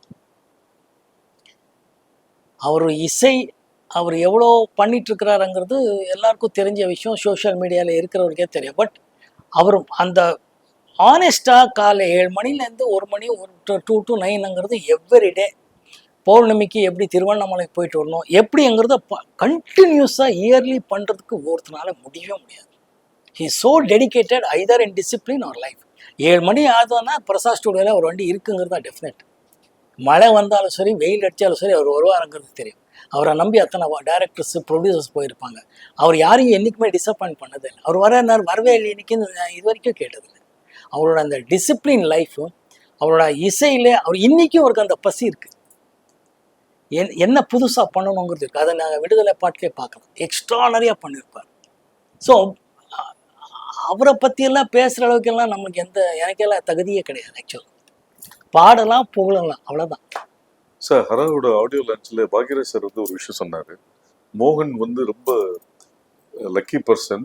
அவரோட பணியாற்றின எல்லா மியூசிக் டைரக்டரோட எல்லா பாட்டுமே ஹிட்டு. இளையராஜா சார், எம்எஸ்வி, இளையராஜாவும் எம்எஸ்வி சேர்ந்த விஷயங்கள், லக்ஷ்மிகாந்த் பியாரிலால், கேவி மகாதேவன், சங்கர் கணேஷ், அந்த வரிசையில் இப்போ ஹரா படத்துல ஒரு புது மியூசிக் டைரக்டர் பண்ணி அதோட பாடல்களும் பெருசா ஹிட் ஆகி பெருசா பரபரப்பா போயிட்டு இருக்கு. உதாரணத்துக்கு அந்த மகளேன்ற ஒரு பாட்டு, ஒரு ஹார்ட்ஃபுல் சோல்ஃபுல் சாங், ரொம்ப பெயினான சாங் அப்படின்னு எல்லா ஃபாதர் டாக்டரும் ரிலேட் பண்றாங்கன்ற போது இந்த ஜேர்னியை ஒரு லெஜெண்டரி மியூசிக் டைரக்டர், ஒரு நியூ மியூசிக் டைரக்டர்ஸ், இதை நீங்க எப்படி பாக்குறீங்க? ஐ ஆம் பிளெஸ்ட். கடவுளுக்கு நன்றி சொல்லணும், இந்த டைரக்டர்ஸுக்கு நன்றி சொல்லணும், இசையமைப்பாளருக்கு நன்றி சொல்லணும். ஏன்னா ஒவ்வொரு படத்தும் அதான் சொன்ன மாதிரி பாக்யராஜ் சொன்னாருங்கிறத விட நான் சொல்றது, இப்போ லக்ஷ்மிகாந்த் பேரலால் வந்து மதர்லேண்ட் பேனர்லேயே, பொதுவாக மதர்லேண்ட் பேனர்லாம் இளையராஜா சார் தான் சொல்கிறது, அதுதான் எல்லாமே அந்த படங்கள். பட் ஒரு படம் உயிரே உனக்காகங்கிற படம் லக்ஷ்மிகாந்த் பேரலால், ஆல் சாங்ஸ் ஒரு சூப்பர் ஹிட், படமும் சூப்பர் ஹிட். அது இறைவனுக்கு நன்றி சொல்கிறது தவிர வேறு என்ன இருக்கு நமக்கு? அந்த டைரக்டரு கதை, திரைக்கதை, அது வந்து ஆர் செல்வராஜ் ஆகட்டும், வல்லபன் ஆகட்டும், உட்காந்து எழுதி அதை கனெக்ட் பண்ணுறதுக்காக மியூசிக் பண்ணுறதாகட்டும், கலைமணி சார் ஆகட்டும், நிறைய கதாசிரியர் ஆகட்டும், டைரக்டர் பண்ணுறதுல அவர் வந்து இசையமைப்பாளர்கிட்ட வேலை வாங்கி இந்த மாதிரி பாடல்கள் இருந்தால் நல்லா இருக்கும்னு சொல்லி அந்த பாடல்கள் கொடுத்ததுக்கப்புறம், வரிகள் எழுதுனதுக்கப்புறம் அது எப்படி கொண்டு வந்து சேர்க்கலாங்கிறது பண்ணும்போது, அதை நினைச்ச மாதிரியே மக்கள்கிட்ட, ஆடியன்ஸ் கிட்ட கனெக்ட் ஆகும்போது தான் வெற்றின்னு நான் சொல்லுவேன். அது வந்து எல்லா இசையமைப்பாளரும், எல்லா டைரக்டர்களுக்கு தான் நான் நன்றி சொல்றேன். சார், இப்போ இன்னைக்கு காலகட்டத்தில் படங்களுக்கு லுக் டெஸ்ட், ஃபர்ஸ்ட் லுக் பண்றது இருக்கு. நீங்க அந்த பீரியட்லேயே பாடு நிலாவுக்கு வந்து ஒரு லுக் டெஸ்ட் எடுத்ததாகவும் அது பரபரப்பாக பேசப்பட்டது. அதோட ஃப்ளாஷ்பேக் இல்லை, அந்த 2 கெட்டப்பு, அதான் கே ரங்கராஜன் எடுத்த படம் அது Ilaiyaraaja sir music. But as usual all songs ஒரு ஹிட் அண்ட் படமும் நல்லா போச்சு. அந்த நதியா மொய்து அவர்கள் என்னோட சக நடிகை நடித்தாங்க. அதுதான், அது முதல்ல ஒருத்தர் ஒரு மாதிரி கேரக்டரு, அடுத்த இன்னொரு கேரக்டராக இருக்கும்போது ஃபர்ஸ்ட் அவர் இன்னோசென்ட்டாக வில்லேஜ் பாயாக வேணும்னும் போது எப்படியெல்லாம் பண்ணால் நல்லா இருக்கணும்னு டைரக்டரும் கேமராமேனும் நம்ம பேசும்போது இந்த மாதிரி பண்ணான்னு ஒரு சின்ன பண்ணோம். அது கடவுள் அனுகிரகத்தில் எல்லாருக்கும் பிடிச்சது. எந்த படத்தோட ஷூட்டிங் ஸ்பாட்டோட ஒர்க்கிங் ஸ்டைல் ரொம்ப ஸ்ட்ரகிளாக இருந்தது? ஸ்ட்ரகிள் எல்லாம் இல்லை. நம்ம எல்லா படமும் ஒரு கஷ்டமான விஷயமும் இஷ்டப்பட்டு பண்ணுறதுனால இது ஸ்ட்ரகிளிங்கிற வார்த்தையே இல்லை. எல்லாமே ஓடிட்டுருப்போம். இப்போ ஒன்றும் இல்லை, நெஞ்சத்தை கில்லாதல நானும் சுஹாசினி அவர்கள் மார்னிங் ஜாகிங் ஓடுன்னு தான் படமாக பார்த்துருக்காங்க. பருவமே அந்த சாங் இப்போ super hit Ilaiyaraaja sir again கொடுத்துருக்கிறது. ஆனால் அந்த ஷூட்டிங் டைமில் மொத்த யூனிட்டே ஓடிட்டு இருந்துச்சு. ஸோ அதனால் இஷ்டப்பட்டு பண்ணுது. ஏதோ ஷூட்டிங் போவோம். எனக்கு ஐ ஸ்டில் ரிமெம்பர் பெங்களூரில் நைட்டு ஒரு ஹோட்டலில் ஒரு பர்மிஷன் கொடுத்து ஷூட்டிங் முடியும் போது ஆல்மோஸ்ட் அபவுட் 1:30-2 மணி மேலே ஆயிடுச்சு. 4 மணிக்குள்ளே ரூமுக்கு போய் மறுபடியும் வர முடியாது கப்பன் பார்க்குன்னு சொல்லி நேராக we went to the Cubbon park. We stayed in our cars. அங்கங்கே கார்லேயே உட்காந்துருந்து அந்த சின்ன ஏர்லி மார்னிங் அந்த பேர்ட் சவுண்டோட வரும்போது டோட்டலாக கேமராமேன் சார் ஆகட்டும், மகேந்திரன் சார் ஆகட்டும், ஸ்டில் ரவி ஆகட்டும், டோட்டல் யூனிட்டே ஓடிட்டு இருந்தோம். ஸோ அது ஒரு என்ஜாய் தான். அது வந்து நம்ம படத்தில் நாங்கள் 2 பேர் தான் தெரியும். பட் டைரக்டர்லேருந்து எல்லாரும் தேவர் பிகாஸ் அந்த அந்த ட்வெலைட் அந்த ஃபியூ செகண்ட் ஃபியூ மினிட்ஸில் அந்த லைட்டு மிஸ் ஆகிடக்கூடாதுங்கிறதுக்காக ஃபுல் டீமே ஒரு they were running for that jogging song. So இஷ்டப்பட்டு தான் பண்ணணும். ஸ்ட்ரகிளிங் எல்லாம் இன்னைக்கு காலகட்டத்தில் தமிழ் படங்களை விட மலையாள படங்கள் வந்து பெரிய அளவில் வரவேற்பப்படுது. எல்லா லாங்குவேஜ்லையுமே ஓடிட்டு இருக்கு. இது ஒரு நீங்கள் ஒரு நடிகரை மீறி ஒரு டைரக்டர் வேற. ஸோ அதனால அதை எப்படி பார்க்குறீங்க?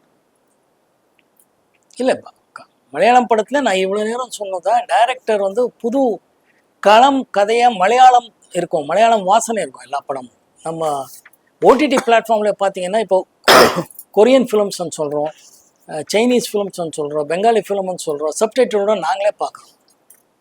டர்க்கிஸ் லாங்குவேஜெல்லாம் பார்த்தீங்கன்னா சப்டைட்டில், அந்த மாதிரி மலையாளமும் பார்க்குறோம்.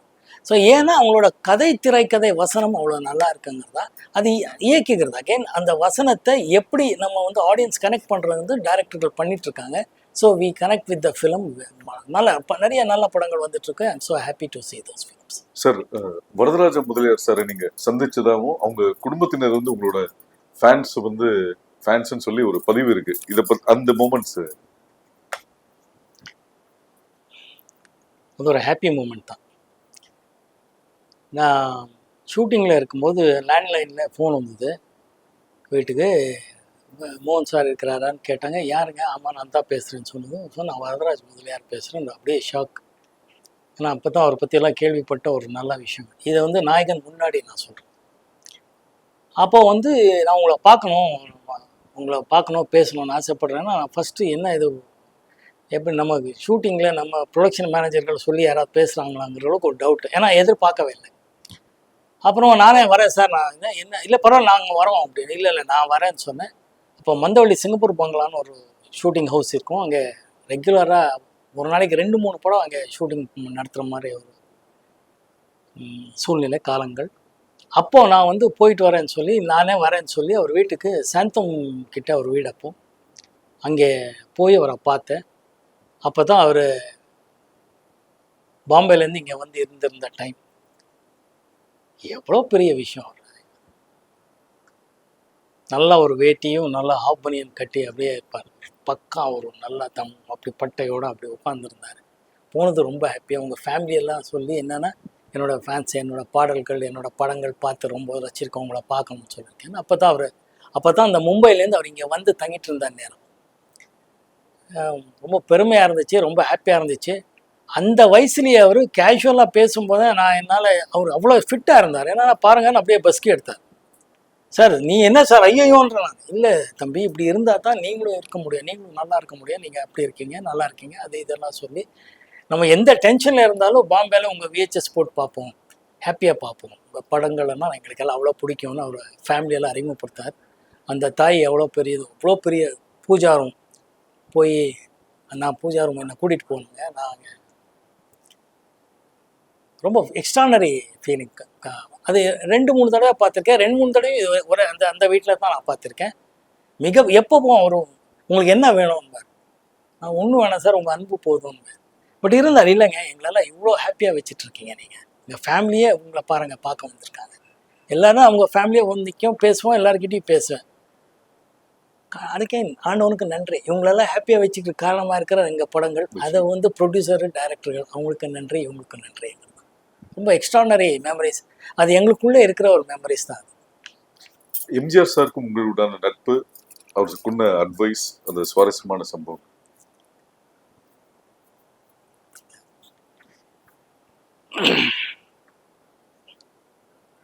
எம்ஜிஆர் சார் பற்றி எல்லாம் என்ன சொல்கிறது,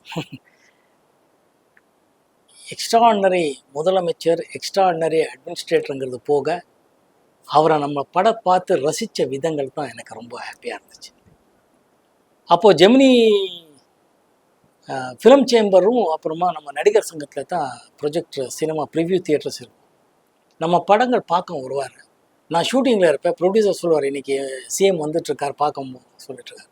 ஸோ நம்ம படம் பார்த்துட்டு அவர் முடிகிற நேரத்துக்கு வந்துடுவோம், ஏன்னா அங்கே தூரத்தில் இருக்கோம். அவர் படம் பார்த்துட்டு அப்புறம் வந்து மகிழ்ச்சியாக வந்து பக்கத்தில் நின்று நாளைக்கு பிரேக்ஃபாஸ்ட் வந்துருங்க பேசுவோம் அப்படின்னு போயிடுவார். நமக்கா ஒரே ஹாப்பி. நம்ம வந்து ஸ்கூலு காலேஜ்லேருந்து பார்த்த எம்ஜிஆர் சார், நம்ம பெங்களூரில் அத்தனை படங்கள் அவர் பார்த்து ரசிச்சிருக்கோம். கிரேட், ஒரு பாசிட்டிவான எனர்ஜி அவர் படங்கள் பார்த்தாலே வருது. அவரை பார்க்கும்போதும் வந்து அவர் படங்கள் பார்த்து நாங்கள் அப்படி பார்த்துருக்கோம். பட் அவரை பார்க்கும்போது அவ்வளோ பாசிட்டிவாக எனர்ஜி வரும். மறுநாள் ஷூட்டிங் இருந்தாலும் சிஎம்ஏ கூப்பிட்ருக்காருங்கிறதுனால ப்ரொடியூசரை போயிட்டு வந்துடுங்க சார், காலங்காத்தால் வீட்டுக்கு போவோம். அங்கே அவர் மார்னிங் பிரேக்ஃபாஸ்ட் கொடுத்து படத்தை பற்றி பேசுவார். அதை படத்தை பற்றி அவ்வளோ நல்ல விமர்சனம் பண்ணி பேசுவார். இது எப்படி பண்ணீங்க, இது எப்படி பண்ணீங்க, இது எப்படி பண்ணீங்க, இது நல்லா இருந்துச்சு, அது எப்படி இருந்தீங்க, எவ்வளோ நாள் பண்ணீங்க, அதை கேட்டு ரொம்ப ஹாப்பியாக இன்னும் வேணுமா சாப்பாடுன்னு எல்லாம் பேசுனதுக்கப்புறம் வெளியிலலாம் மினிஸ்டர்ஸ் எல்லாம் இருப்பாங்க. அந்த அவங்களுக்கு வேண்டிய அட்மினிஸ்ட்ரேஷன் எல்லாம் இருக்கும், சிஎம். பட் இருந்தாலும் நாங்கள் அதை புரிஞ்சுக்கிட்டு ரொம்ப நேரம் பேசுகிறதோ அது இதெல்லாம் இல்லை. பட் பேசி முடிஞ்சு நான் கிளம்புறேன்னா பரவாயில்லைன்னு சில டைமில் காஃபி போதும் கிளம்பி வந்ததும் உண்டு. ஏன்னா வெளியே அத்தனை பேர் வெயிட்டிங்கில் இருப்பாங்க, தமிழ்நாடு சிஎம். அப்போது ரொம்ப நமக்கு பெருமையாக இருக்கும். அதுவே என்ன பண்ணுங்க நெக்ஸ்ட் படத்தில் பார்ப்போம் பேசுவோம் அப்படின்னு நமக்கே உள்ளே இருக்கும். மறுபடியும் நல்ல படங்கள் பார்த்து பேசுவார். அவரும் இதே தான் வார்த்தை, உங்களுக்கு என்ன வேணும், என்ன ஒன்றும் வேலை, உங்கள் அன்பு இருந்தால் போதும். Extraordinary memories sir. அப்போ எம்ஜிஆர் இந்த மாதிரி ஆட்களோட உட்காந்தோம் பேசணும் அப்படிங்கிறத எங்கள் லைஃப்பில் one of the biggest achievements. அதனால அது எக்ஸ்ட்ரானரி ஃபீல். சிவாஜி சாரோட சிவாஜி சார் நடிப்புல நடிகர் திலகம் சிவாஜி சாருங்கிறது நமக்கு வரும்போதே இண்டஸ்ட்ரிக்கு தெரியும். அவரோட 2-3 படம் நடிச்சிருக்கேன். அவர் வரும்போதே அவரோட படங்கள் பார்த்து அதே தான் பெங்களூரில் நான் வந்து ஸ்கூலு காலேஜில் பார்த்ததா. அங்கே பெங்களூரில் இன்னொரு நல்ல விஷயம் என்னென்னா, நம்ம எல்லா மொழி பசங்களும் அங்கே இருக்கிறதுனால அந்தந்த மொழியில் அந்தந்த வாரம் வர படங்கள் பற்றி பேசுவாங்க. சிவாஜி சார் படம் வரும், நாகேஸ்வராவ் படம் வருதோ, ராஜேஷ் கண்ணா படம் வருதுன்னு அவங்க சொல்லும்போது எல்லார் படமும் எல்லா பேரும் போய் பார்ப்போம். காலேஜ் கட்டடிச்சு ஸ்கூல் கட்டடிச்சு போகிறதே படங்கள் தான் நமக்கு ஒரு என்டர்டெயின்மெண்ட். அப்போ பார்க்கும்போது இந்த மாதிரி அவர் சார் படங்கள் எல்லாம் பார்த்துருக்கோம். அவரை வந்து ஃபஸ்ட்டு அங்கே பார்த்தது ஒரு வீட்டில் கருடா சௌக்கியமா ஷூட்டிங் டைமில் தான் பார்த்தேன். எனக்கு கையெல்லாம் நடுங்குது அவர் பார்க்கும்போதோ. ஏன்னா அவர் நடிக்கிறாருங்கிறது போக நான் அவர் கூட நடிக்கணும். அது அவர் நடிக்கும்போது நான் கால் மேலே கால் போட்டு ஏதோ ஒரு வசனம் போடணும். அந்த வசனம் பேசணுங்கிறது காலு போட வர மாட்டேங்கிறது, பேசணுங்கிறது ஒரு சின்ன பயம் இருக்கும்ல, தயக்கம். அது இல்லாமல் அந்த ஷூட்டிங் அட்மாஸ்பியர் பெரிய லெஜெண்டரி பிரகாஷ் ராவ்ங்கிற மிகப்பெரிய டைரக்டர் எல்லாம் இருந்தார். பட் அவர் ரொம்ப என்கரேஜ் பண்ணுவாருங்கிறதா என்கரேஜ் பண்ணார். ரொம்ப சுலபமாக நடிக்கும் முயற்சி பண்ணேன். அது நல்லா நடந்ததுங்கிறது உண்மையான விஷயம். ஒவ்வொரு படத்துலையும் அவரோட நடிக்கும்போது அவ்வளோ நல்லா இருக்குது. அதான் இதெல்லாம் தான் நல்ல விஷயங்கள் சினிமாவுக்கு வந்ததுக்கு அப்புறம்ன்றது. எனக்கு எம்ஜிஆர் சார் சிஎம்மாக இருந்தாலும் அவர் பார்க்குறதுக்கும் அவரோட பேசுகிறதுக்கு ஒரு வாய்ப்புகள் கிடைச்சதாகட்டும், சிவாஜி சாரோட நடிக்கிறதுக்கு வாய்ப்பு கிடைச்சதாகட்டும், சிவாஜி சார் பையனோட நடிக்கிறதுக்கு எனக்கு வாய்ப்பு கிடைச்சதாகட்டும், இதுக்கெல்லாம் ரொம்ப பெருமையாக இருக்குது, ஹாப்பியாக இருக்குது. இறைவனுக்கு நன்றி சொல்லுங்கள். சார், ஒரு இடைவெளிக்கு அப்புறம் தான் ஹரா படம் தேர்ந்தெடுத்தீங்க. அந்த இடைவெளிக்கு என்ன காரணம்? நல்ல நீங்க எதிர்பார்க்குற ஒரு கதாபாத்திரமோ அமையாதது தான் காரணமா, இல்லை வேற ஏதாவது ரீசன்? எதிர்பார்க்குற மாதிரி திரைக்கதை இருக்கிற மாதிரி படங்கள் வராததான் காரணம். நம்ம ஏதோ ஒரு புதுசாக இருக்கிற ஒரு கதை, புதுசுன்னா புத்தம் புதுசு இல்லை, நமக்கு புரிகிற மாதிரி நமக்கு பிடிச்ச மாதிரி இருக்கிற மேட்டர் தான் வேற மாதிரி கொடுத்தா ஜனங்க பார்ப்பாங்கங்கிறதும் நாங்களே இப்போ நமக்கு பிடிக்கிற ஒரு விஷயத்த கொஞ்சம் அழகா வேற மாதிரி இட்லி கொடுத்தா வேற மாதிரி தோசை கொடுத்தா வேற ரெசிபி இல்லை, அது கொடுக்குற விதத்துலேயே நல்லா ஒரு கொடுக்குறதுல இன்ட்ரெஸ்டிங்காக எப்படி பார்க்க வைக்கிற மாதிரி சாப்பிடணும்னு தோன்ற மாதிரி பண்ணுற மாதிரி தான் படங்கள் பற்றியும் நான் எதிர்பார்த்த மாதிரி வரல. வர வரைக்கும் வெயிட் பண்ணுவோம், ஒன்றும் பிரச்சனை இல்லை, ஹாப்பியாக இருப்போங்கிறதா இருந்தது. சார் இந்த கோவிட் அப்போ அந்த கோவிட் வந்தவங்க வந்து ஒரு செல்ஃப் குவாரண்டைன் பண்ணணும்னு இருந்தாங்க. ஸோ நீங்க வந்து இந்த வெயிட்டிங் பீரியடை இது ஒரு செல்ஃப் அனலைசிங் பீரியடா எடுத்துக்கிட்டீங்களா? அனலைசிங் இல்லை, இப்போ படங்கள் அப்பவும் படங்கள் பார்க்கறது பல வாய்ப்புகள் வந்த போதும் அது தள்ளி வச்சதுக்கான ரீசன் என்ன? இல்லை, ஓப்பனாக நம்ம டேரக்டர்கிட்டயே சொல்லுவேன். அப்போ அந்த வந்த டேரக்டர்கள்கிட்டையும் தயாரிப்பாளர்கிட்டையும் சொல்லியிருக்கேன், தப்பாக நினைக்காதீங்க, அடுத்த படம் பண்ணுவோம், இதில் உடன்பாடு இல்லைன்னு சொல்லி அனுப்புவேன். அதில் இந்த ஏன்னா அவரை டிசப்பாயிண்ட் பண்ணுங்கிறது என்னோட நோக்கம் இல்லை, ஜெயிக்கணுங்கிறது மட்டும்தான் எனக்கு நோக்கம். அதனால் கூட்டணியாக ஜெயிக்கணுங்கிறது எனக்கு எப்போவுமே நம்பிக்கை உண்டு. கூட்டணியாக இருந்தால் தான் ஜெயிக்க முடியுங்கிறது எனக்கு நம்பிக்கை உண்டு. ஸோ அந்த அந்த மாதிரி ஒன்றும் வரலைங்கிறது தான் இருந்துச்சு. பட் அது டிசப்பாயின்மெண்ட்டும் இல்லை, அனலைஸ் பண்ணுற அளவுக்கும் இல்லை. வரும்போது பார்ப்போம். ஹரா படம் பற்றி ஒவ்வொரு பதிவிலையும் நீங்கள் குறிப்பிடுற ஒரு வார்த்தை வந்து இந்த படம் உங்களை எந்த விதத்திலையும் டிசப்பாயின்மெண்ட் பண்ணாது அப்படின்னு சொல்றீங்க. அப்படி சொல்லக்கூடிய ஒரு மெயின் யூஎஸ்பி என்ன விஷயம் சார் அந்த படத்தில்? இல்லை, ஒரு நம்பிக்கை தான். படத்தில் வேண்டிய ஃபைட்ஸோ சாங்ஸோ எமோஷ்னல் இதில் கனெக்ட் ஆகும்னு நான் நம்புகிறேன். அதனாலே அப்படி சொல்லிகிட்ருக்கேன். இப்போது ஃபஸ்ட்டு டைட்டில் டீசர்லேருந்து பார்த்தீங்கன்னா மீடியா ஆதரவாகட்டும், ரசிகர்கள் ஆதரவும் நல்லா இருக்குது. 2-3 பாட்டு ரிலீஸ் பண்ணியிருக்கோம், எல்லா பாடல்களுக்கும் நல்லா இருக்குது. அப்படியே டீசர் ஆகட்டும், ட்ரெய்லர் ஆகட்டும், எல்லாமே ரெஸ்பான்ஸ் நல்லா இருக்குது. அதனால் இந்த படமும் டிசப்பாயிண்ட் பண்ணாதுன்னு தான் சொல்கிறேன். சார், உங்களோட லைஃப் கேரியரில் ஷூட்டிங்க்கு பல ஊர்களுக்கு பல வெளிநாடுகளுக்கு பயணப்பட்டாலும் கோயம்புத்தூர் வந்து ஒரு முக்கியமான ஒரு விஷயமா இருக்கு. ஏன்னா உங்களுக்கு பல வெற்றி படங்களை தயாரித்த கோவை தம்பி கோயம்புத்தூர். ஒரு சின்ன இடைவெளிக்கு அப்புறம் வர ஹரா படம் ப்ரொடியூசர் வந்து கோவை சேர்ந்தவர் கோவை மோகன்ராஜ். இந்த படம் ஷூட்டிங் நடந்ததும் கோயம்புத்தூர். அந்த கோயம்புத்தூர் மக்களுக்கும் உங்களுக்கும் உண்டான நட்பு இது மட்டும் இல்லை, நீங்கள் இயக்குனர்கள் பேரை சொல்லலை. ஆர் சுந்தரராஜன் அவர்கள் கோயம்புத்தூர், பிடிச்ச இயக்குனர், பிடிச்ச ரைட்டர் அவரும் ஆகட்டும், நம்ம மணிவண்ணன் ஆகட்டும், இந்த மாதிரி நிறைய ரைட்டர்ஸ் டைரக்டர்ஸ் எல்லாம் அந்த ஊர்லேருந்து வந்தவங்க தான் நம்ம என்னோடய வெற்றிக்கு காரணமாக இருக்கிறவங்கிறது சொல்கிறோம்.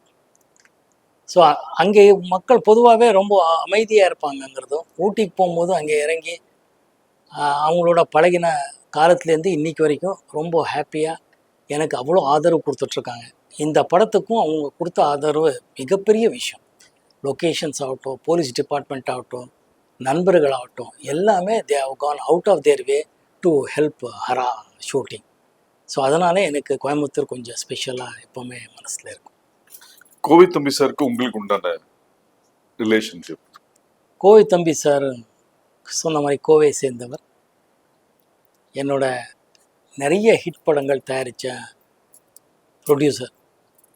பயணங்கள் முடிவதில் ப்ரொடக்ஷன் ஆரம்பிக்கும் போது அரங்கநாயகம் சாரும் பொள்ளாச்சி ரத்னமன் சொல்லி இன்னொருத்தர் பேர், இந்த தயாரிப்பாளர் பேர் மறந்துட்டேன், மன்னிக்கும். இந்த 3 பேர் ப்ரொடியூசர்ஸு. கோவை தம்பி சார் வந்து அதை வந்து கரெக்டாக நிர்வாகம் பண்ணி அதுக்கப்புறம் motherland banner game under Kovai தம்பி சார். அவரோட நிறைய படங்கள் பண்ணியிருக்கேன், நிறைய வெற்றி படங்கள், நிறைய டேரக்டர்ஸ். இளையராஜா சார், இன்ஃபேக்ட் அவர் படத்தில் தான் லக்ஷ்மிகாந்த் பேரலால் மியூசிக்லையும் படம் ஹிட்டெல்லாம் ஆச்சு. எப்போவுமே வெற்றி படங்களோட தயாரிப்பாளர் என்னோட முதலாளிங்கிறத நன்றி கடனாக இருப்பேன்.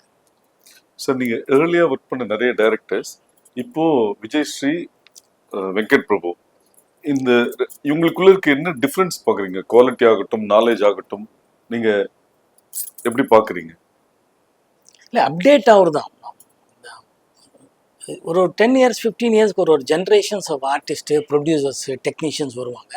அவங்க வரும்போதே ஒரு அப்டேட்டட் வெர்ஷன்ஸில் வருவாங்க. சொல்கிற விதமாகட்டும், அவங்களோட சூழ்நிலை, அவங்க படிக்கும்போது பழகும்போது நடந்த விஷயங்களை வச்சு அவங்க எப்படி விஷுவலாக கொண்டு வருவாங்கங்கிறது தான் முக்கியமான விஷயம்.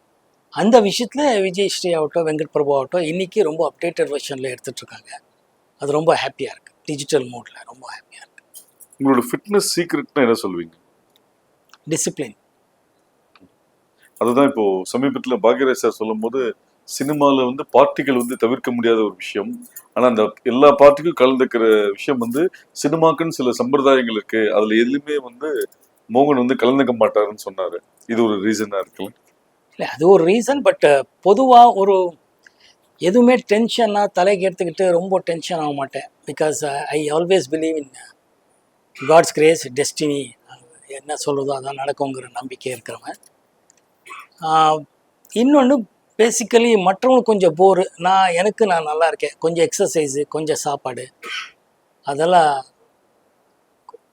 கண்டினியூஸாக பண்ணுறதுனால கொஞ்சம் இப்படி இருக்கிறதுக்கும் என்னோட டிஎன்ஏ, எங்கள் அப்பா அம்மாவுக்கு நன்றி, என்னோட மனைவிக்கு நன்றி. தேங்க்யூ. ஃபேன்ஸ் கிட்ட நீங்க உங்களோட எக்ஸ்பெக்டேஷன் என்ன? ஆடியன்ஸ் கிட்ட உங்களோட எக்ஸ்பெக்டேஷன், கோ ஆக்டர், ப்ரொடக்ஷன் சைட்ல உங்களோட எக்ஸ்பெக்டேஷன் என்னவா இருந்திருக்கு எந்த படத்துக்கு? ஜென்ரலா? ஒன்று, என்னோட ஃபேன்ஸு ஒரு தரமான படம் கொடுப்பாருங்கிற ஒரு சின்ன நம்பிக்கை இருக்குது அவங்களுக்கு எல்லாம். அந்த நம்பிக்கை தான் டிசப்பாயிண்ட் ஆகாதுன்னு ஹரா படத்தை பற்றி சொல்லிகிட்ருக்கேன். ப்ரொடக்ஷனில் எப்படி கதையை நோக்கி போகிறதுனால ப்ரொடக்ஷன் டீம் ஆகட்டும், ப்ரொடியூசர் ஆகட்டும், கதைக்கு என்ன வேணுமோ அந்த செலவு பண்ணும்போது ரியலிஸ்டிக்காக இருக்குது, லைவோடு இருக்குங்கிறத படங்கள். சில மலையாளம் படங்கள் எல்லாம் நீங்களே சொல்கிறீங்க, அந்த படங்கள் எல்லாம் ஓடுறதுக்கு காரணம் கொஞ்சம் லைவாக இருக்குது, நம்ம லைஃபுக்கு கிட்டே இருக்குங்கிறது இருக்குது. அந்த மாதிரி படங்களில் நான் கொஞ்சம் விரும்பி நடிக்கணும்னு ஆசைப்படுறேன். ஸோ அந்த மாதிரி படங்கள் வரும்போது ரொம்ப ரசிக்கும்படியாக இருக்கு. சரி, பொதுவாக எல்லா நடிகர்களுக்கும் ஃபேன்ஸ்ன்றது ஒரு முக்கியமான விஷயம். அந்த ஃபேன் பேஸ்டு ரசிகர் மன்றம் இதை ஒரு ஒருங்கிணைச்சு பல நலத்தட்டு உதவிகள் பண்றதுன்றது ஒரு நடைமுறையில் இருக்கிற ஒரு விஷயம். ஆனா 80s ரொம்பவும் பிரபலமான இருந்த நீங்க முதல் முறையா 2012 தான் அவங்கள சந்திச்சு ஒரு விஷயம் ஆரம்பிக்கிறதுக்கே அனுமதி கொடுத்தீங்கன்னு ஒரு தகவல் இருக்கு.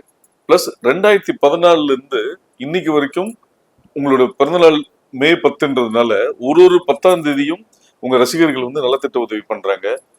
வருஷம் மே 10க்கு பல நலத்திட்ட உதவி பண்றாங்க, அதுல நீங்க கலந்துக்கிறீங்க. இவ்வளவு தாமதமாக இருந்தாலும் அப்டேட்டடா பண்ணிட்டு இருக்கீங்களே, அது என்ன ரீசன்? இல்லை, மே 12 ஐ மீன் என்னது, மே 10 பிப்ரவரி, சாரி 2014 முன்னாடியிலேருந்தே பண்ணிட்டு இருக்காங்க. சோஷியல் மீடியா அவ்வளோ கேச்சிங்காக இருக்கல. டிஜிட்டல் மோடெல்லாம் வந்தது 2000க்கு அப்புறம் தான். அதுக்கு முன்னாடியிலேருந்து அவங்க பண்ணிகிட்டே இருக்காங்க. அவ்வளோ பெரிய பரபரப்பு பேசலை. என்ன மாதிரியே என்னோட ஃபேன்ஸும் அது டெய்லி போட்டு அது விளம்பரப்படுத்தணும் அதுன்றது அவங்களுக்கும் அவ்வளோ உடன்பாடு இல்லை. நான் பண்ண புண்ணியம் எனக்கு இப்படி ஒரு பொக்கிஷமாக ஃபேன்ஸ் கிடச்சிருக்கிறது. அவங்களுக்கு எப்போவுமே நன்றி. ஸோ ஒரு ஃபேன் வந்து ரொம்ப வருஷம் கழிச்சு சந்திக்க வரார், உங்களை கழிச்சு ரொம்ப வருஷமா ஃபாலோ பண்ணிட்டு இருக்கவர் சந்திக்க வரார்.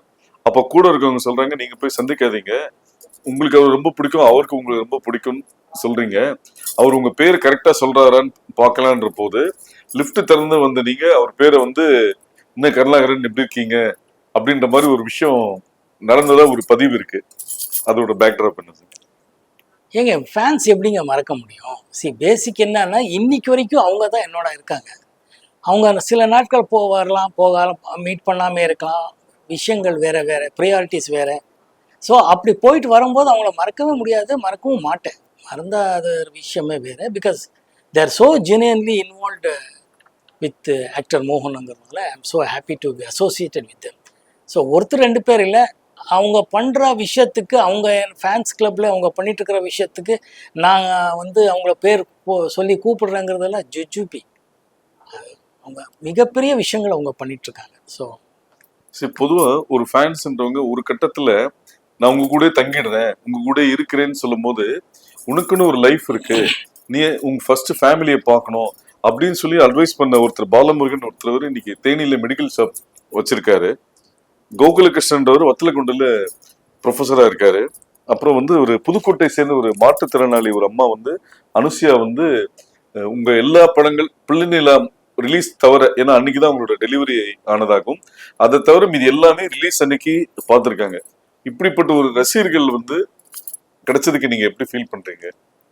தொடர்ந்து எல்லா இடத்துலயும் நீங்க ரசிகர் சொல்லி ஃபேன்ஸ் ஆனாலும் ஓகே, நீங்க என்ன பண்றீங்க, ஃபேமிலி என்ன பண்றாங்க, ஃபேமிலி பாருங்கன்னு உங்களோட வார்த்தைகள் வந்து டைவர்ட் ஆயிடுது.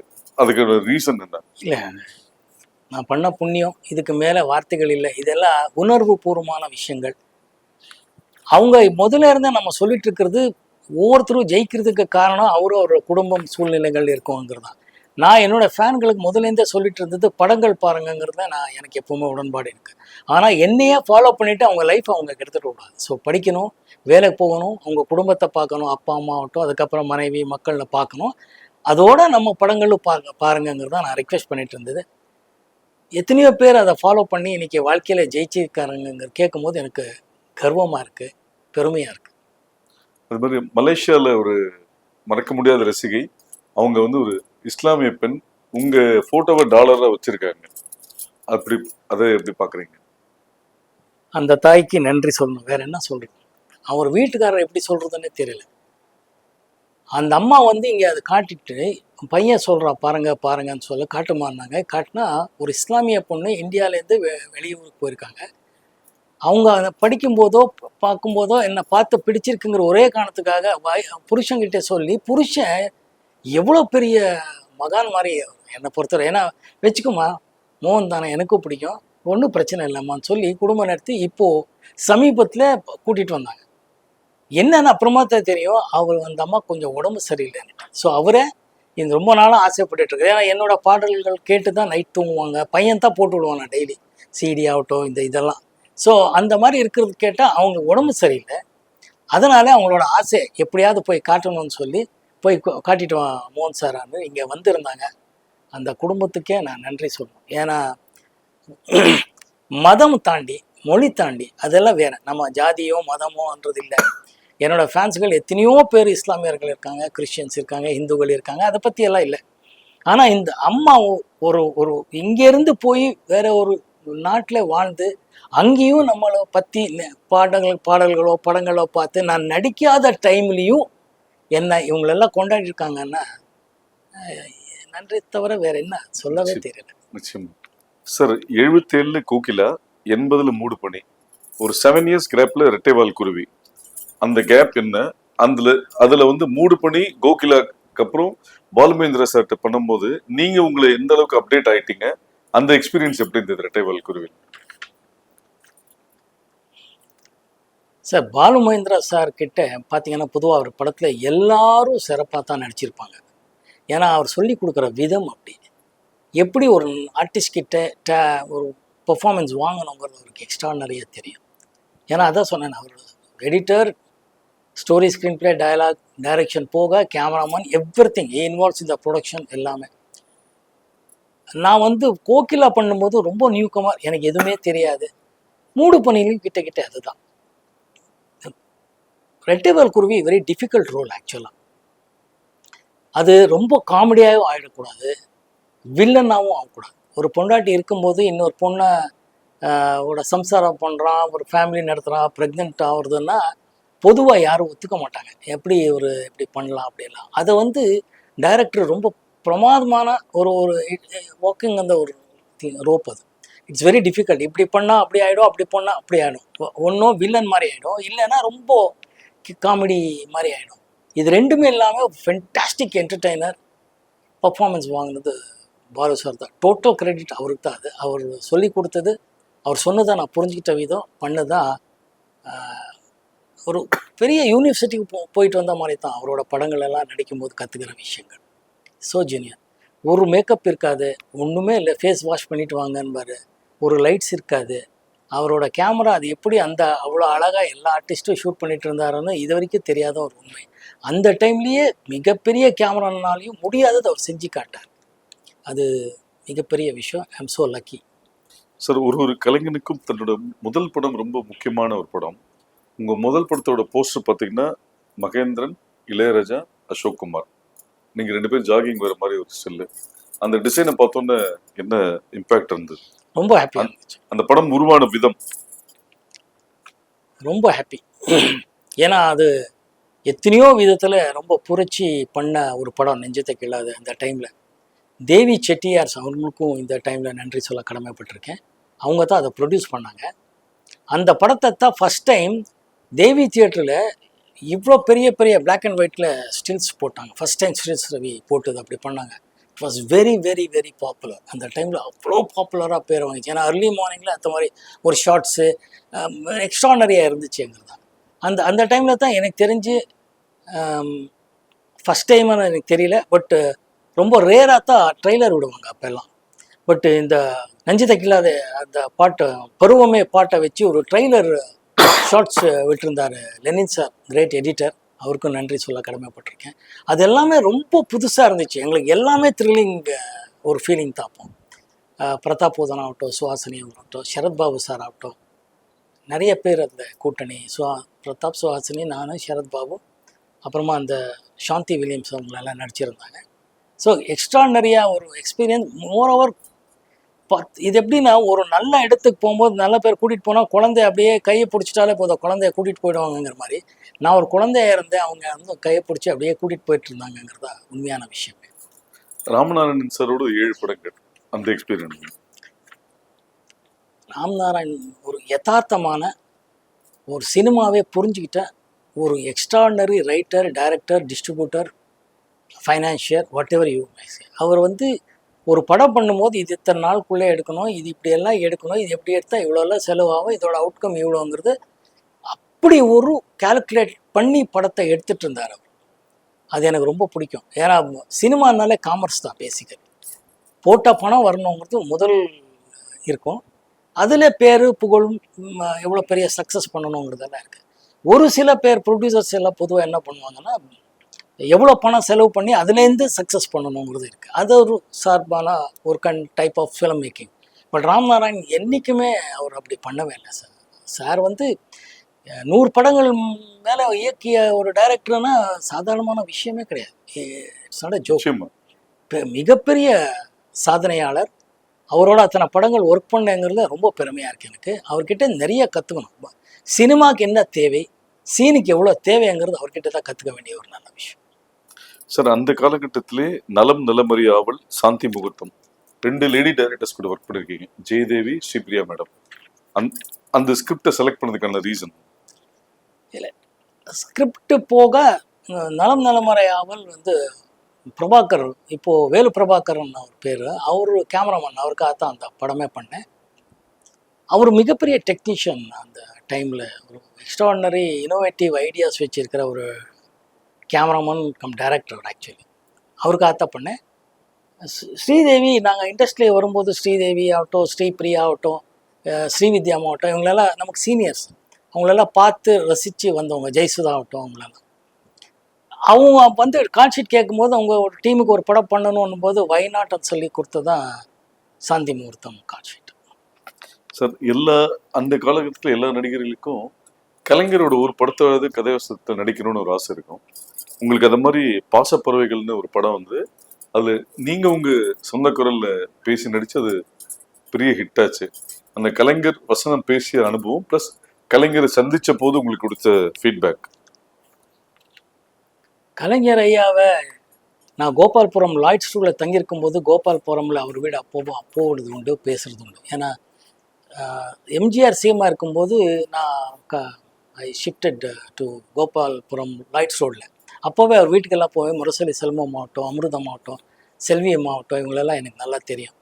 முரசொலி மாறன் அவர்கள் ஆகட்டும் எல்லாம். அவர் 88, 89 சிஎம் ஆகிறார்.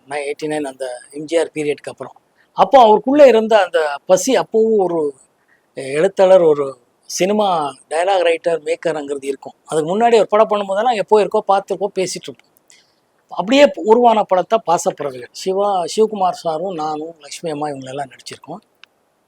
அது போஸ்ட் ப்ரொடக்ஷன் நடக்கிறதுக்கு முன்னாடி அவர் வீட்டில் ஒரு நாள் பேசிகிட்டே இருக்கோம். இப்படி பேசிட்டு போது டப்பிங்கு குரல் பேசணும் அப்படி இப்படின்னும் போது அவர் கேட்டார், யாருக்கு அப்படின்னாரு ஐயா. அப்போ நம்ம செல்வம் இவங்களெல்லாம் இருக்கும்போது மோகன் சார்கிட்ட பேசணும் இல்லையானாரு. ஏன் இருந்தார்? இல்லை, பொதுவாக நடிக்கிறாரு, அவர் பேசுகிறாரு. ஏன்னா உங்களுக்கு நல்லா தானே பேசுகிறாரு, ஏங்க உங்களுக்கு எதாவது பிரச்சனை? எனக்கு இல்லை சார், வாய்ப்பு கொடுத்தா கண்டிப்பாக நான் பேசுகிறேன்னு. இவரே பேசிட்டோங்க, சென்டிமெண்ட்டாவது இது இவர் பேசிட்டோம் அப்படின்னார். அன்றைக்கி அவர் கொடுத்தேன்னு. ஏன்னா ப்ரொடியூசர் டைரக்டர் ஒத்துக்கிட்டா தான் நம்ம பேச முடியும். அவர் சொல்லி பேசின படம் 100 நாள் மேலே போன படம். படம் நல்லா இருந்துச்சு, என்னையும் ஏற்றுக்கிட்டாங்க, என் குரலையும் ஏற்றுக்கிட்டாங்க. கலைஞர் பர்சனலாக சொன்ன விஷயங்களை பாராட்டி அவர் இல்லை, அவரோட ஷார்ப் மைண்டு தான் எனக்கு எப்போவுமே பிடிக்கும். அவர் நகைச்சுவையாக இருந்தாலும் 10 பேர் வந்தாலும் 10 பேர்கிட்ட பேசிட்டு இருந்தாலும் அவர் ஃபோக்கஸ் ஆகட்டும், மீதி எல்லாமே அவ்வளோ பிளானிங்கில் இருப்பார். அது ஒரு சாதாரணமான விஷயம் இல்லை. அவர் சிஎம் ஆகிறதுக்கு முன்னாடியும் அவரை பார்த்துருக்கேன். அதாவது 89 சிஎம், நான் சொல்கிறது 70ஸ்ல இல்லை, நான் வந்ததுக்கப்புறம் சொல்கிறேன். அதுக்கு முன்னாடி பார்த்துருக்கேன். அவர் எப்போ பார்த்தாலும் எங்கே பார்த்தாலும் ஷார்ப்பாக மோகன் அப்படின்னு தான் கூடுவார். என்ன தம்பி எப்படி அப்படி தான் கூப்பிட்டு பேசுவார். ஒரு தடவை ஒருத்தர் பழக்கமானால எப்போ போனாலும் அவர் பேரோட கூப்பிடுவாருன்னு கேள்விப்பட்டிருக்கேன். அது என் முன்னாடி என் லைஃப்லையும் நடந்திருக்கு. பல பேருக்கு அப்படி கூப்பிட்டு பேசுறது உண்டு. ஒரு பியூட்டிஃபுல் விஷயம்னா சாரை எப்போ வேணாலும் போய் பார்க்கலாம். அவர் சிஎம்மாக இருக்கும்போது சரி, சிஎம்மாக இல்லாதப்போ போய் பார்க்கலாங்கிறது, அந்த அப்ரோச் வாஸ் எக்ஸ்ட்ராடினரிலி ஒரு கான்ஃபிடன்ஸ் கொடுக்கக்கூடிய விஷயமா இருந்துச்சு எனக்கு. சார், பல வெள்ளி விழா வெற்றி விழா படங்கள்ல நம்ம சொந்த குரல்ல பேச முடியலன்ற வருத்தம் என்னைக்கு அது இருந்திருக்கா உங்களுக்கு? வருத்தம்ங்கிறத விட நான் முதல்ல மெனக்கடலை, ப்ரொடியூசர் டைரக்டர்களும் அது சொல்லலை, நானும் மெனக்கடலைங்கிறது தான் உண்மையான விஷயம். அது ஒரு டைமுக்கு அப்புறம் 24 ஹவர்ஸ் ஒர்க் பண்ணிட்டு இருந்ததுனால, படங்களும் போயிட்டு இருந்ததுனால, டைரக்டர்களும் அப்படி சொல்லிட்டு இருந்ததுனால, அதை இன்னைக்கு அது எக்ஸ்கியூஸாக சொல்கிறது இல்லை. But that was those for the days. ஆனால் கலைஞர் ஐயா சொன்னதுக்கப்புறம், அந்த படம் நல்லா போனதுக்கப்புறம் நான் தான் பேசணும்னு முடிவு பண்ணேன், வேற ஒன்று. சார், தமிழ் சினிமாவில் ட்ரெண்ட் செட்டிங் டைரக்டர்ஸ்ல ஸ்ரீதர் சாருக்கு ஒரு முக்கிய இடம் உண்டு. ஸோ உங்களோட தென்றல் எண்ணத்தோடு எப்படி அமைஞ்சது அவரோட ஒர்க் பண்ண எக்ஸ்பீரியன்ஸ்? அகெயின் அது தேவி films and Royal pictures Taha, இவங்க 2 பேர் சேர்ந்து பண்ண படம். ரொம்ப அற்புதமான ப்ரொடியூசர்ஸ், என்னோட முதலாளிகள் தான். இன்றைக்கும் அவரோட தொடர்பில் இருக்கேன். அவர் அவ்வளோ நல்ல உள்ளம் உள்ள ப்ரொடியூசர்ஸ் 2 பேர். ஸ்ரீதர் சார் போது பேச்சுக்கு என்ன இருக்கு இடம்? ஃபஸ்ட்டு ஸ்ரீதர் சார் வச்சு படம் பண்ணுங்கனால அவ்வளோதான். எப்போ டேட்டு தான் கேட்கணும் தவிர ஒன்றும் இல்லை. ஏன்னா அவர் படங்கள் பார்த்துருக்கோம்னா, நெஞ்சில் ஒரு ஆலயமாகட்டும், காதலுக்கு நேரம் இல்லையாகட்டும், இது இளமை ஊஞ்சல் அடைக்கிறதாகட்டும், இந்த மாதிரி நிறைய படங்கள் அப்போ பார்த்து ரசித்துண்டு. நமக்கு இந்த மாதிரி டைரக்டர்கிட்ட எல்லாம் ஒர்க் பண்ண முடியலையே, கிடைக்கலையேங்கும் போது ஒரு வாய்ப்பு வரும்போது அதை யூஸ் பண்ணேன். Such a genius director. அவ்வளோ மென்மையாக சொல்லி கொடுக்கக்கூடிய, ஹியூமராக எப்படி ட்ரீட் பண்ணணும்னு அவர்கிட்டயே கற்றுக்க வேண்டியது இருக்குது. அந்த அளவுக்கு ஹியூமர் ஆகட்டும், சேட் ஆகட்டும், ஒரு அற்புதமாக விஷுவலாக கொண்டு பண்ணக்கூடிய ஒரு ரைட்டர். அவரோடவே அந்த சித்ராலய கோபு இருந்தார், பிரமாதமான ரைட்டர் டைரக்டர். இவங்களோட ஒர்க் பண்ணும்போது ஒர்க் பண்ண வாய்ப்பு வந்துச்சுங்கிறது ரொம்ப பெருமையாக இருக்குது. இது சித்ராலய கோபு சார் டைரக்ஷன் ஒரு படம் பண்ணிருக்கேன். ஆமாம் பண்ணிருக்கேன். அது ஏஎம் சார் வசந்தி படம். அவர் அதான் சொல்கிறேன், அவர் எல்லாம் பேசும்போதே அவ்வளோ ஹியூமர் இருக்கும். பேசிக்கு நகைச்சுவைங்கிறத விட அது எந்த சிச்சுவேஷன் கொடுத்தாலும் அதை நகைச்சுவையாக மாற்றுவாங்க. அதுதான் அவங்களோட பலமே. அதில் ரொம்ப பிரமாதமான விஷயம். தென்றல் எண்ணத்தோடும் மிக சிறப்பாக ஓடிச்சு. இளையராஜா சார் அத்தனை பாடல்களும் ஹிட்டு. நல்ல ப்ரொடியூசர்ஸ், நல்ல டைரக்டர்ஸ், அதனால பெருமையாக இருக்குது. இந்த மாதிரி கேபி சார் கூட நடிக்க முடியலன்ற ஒரு வருத்தம் என்னைக்காவது இருக்கா? ஆனால் மரோச்சரித்திர படம் தமிழில் படமாக்கப்படும் போது நீங்கள் தான் அது தமிழில் பண்ணுறதா இருந்ததா ஒரு செய்தி இருக்குது. நான் முதலாக கையெழுத்து அட்வான்ஸ் வாங்கின படம் கேபி சார் படம் தான். அது மரோச்சரித்திரம் என் தமிழில் பண்ணணும்னு சொல்லி பெங்களூரில் நான் இருக்கும்போது பிரபு ஃபிலிம்ஸுங்கிறது மரோச்சரித்திரம் ரிலீஸ் பண்ண டிஸ்ட்ரிபியூட்டர்கிட்ட கேட்டு என் நம்பரை பிடிச்சி என்ன பார்க்க சொன்னார். நான் இங்கே வந்து பார்த்தேன். இந்த மாதிரி ஒரு 2-3 மீட்டிங் முடிஞ்ச பிறகு நீ வந்தால் கரெக்டான ஆளுன்னு கேபி சார் நினச்சதுனால அரங்கன் அட்வான்ஸ் கொடுத்தார். அவர் பையன் இன்றைக்கும் இருக்கான். எங்கேயாவது பார்த்தீங்கன்னா அவர் சொல்லுவார், என்னோடய அட்வான்ஸ் இன்றைக்கும் உங்கள் கையில் இருக்குன்னு. அந்த மாதிரி அட்வான்ஸ் வாங்கின படம் அதுதான். ஆனால் அவர் பண்ணுறதுக்கு கொஞ்சம் டிலே ஆச்சுங்கிறதுல அவர் டைம் கொடுத்தாரு. அந்த டைமில் நான்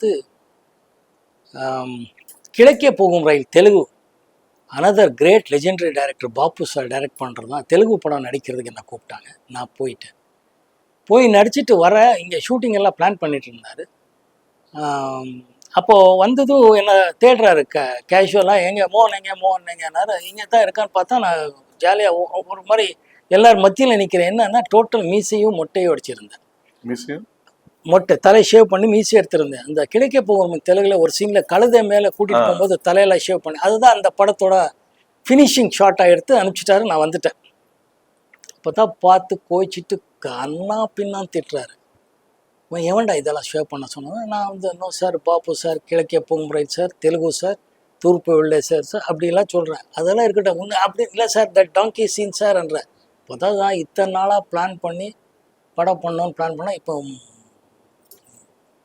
அப்படின்னு ஒரு கெட்ட வார்த்தையிலலாம் திட்டி முடி வரணுமே சார் என்ன அப்படியே சும்மா அப்படி இப்படி சுற்றி சுற்றி நடந்துட்டோம்னு சொன்னார். கொஞ்சம் போஸ்ட்போன் பண்ணுவோம், இந்த படம் அப்புறமா பண்ணுறேன் நான், அந்த பேர் முடி வளரட்டும் அதுக்கப்புறம் ஷூட் பண்ணலாம்டா, இப்போ படம் பண்ண வேண்டாம்னு நிறுத்தி போஸ்ட்போன் பண்ணார். அந்த டைமில் Padmini Kolhapure was supposed to do Saritha's role, எவ்ரி திங் வாஸ் ஃபிக்ஸ்டு. அரங்கண்ணால் தான் மரோச்சரித்ரா பண்ண ப்ரொடியூசர் தான் தமிழையும் எடுக்கிறதா இருந்துச்சு. அந்த போஸ்ட்போன் பண்ண டைமில் ஒரு 6 மாதத்து வரணும் முடியெல்லாம் கரெக்டாக வளரணுன்ற டைமில் ஒரிஜினல் மரோச்சரித்ரா தெலுங்கு வெர்ஷனை released in Tamil Nadu and it was a super duper hit.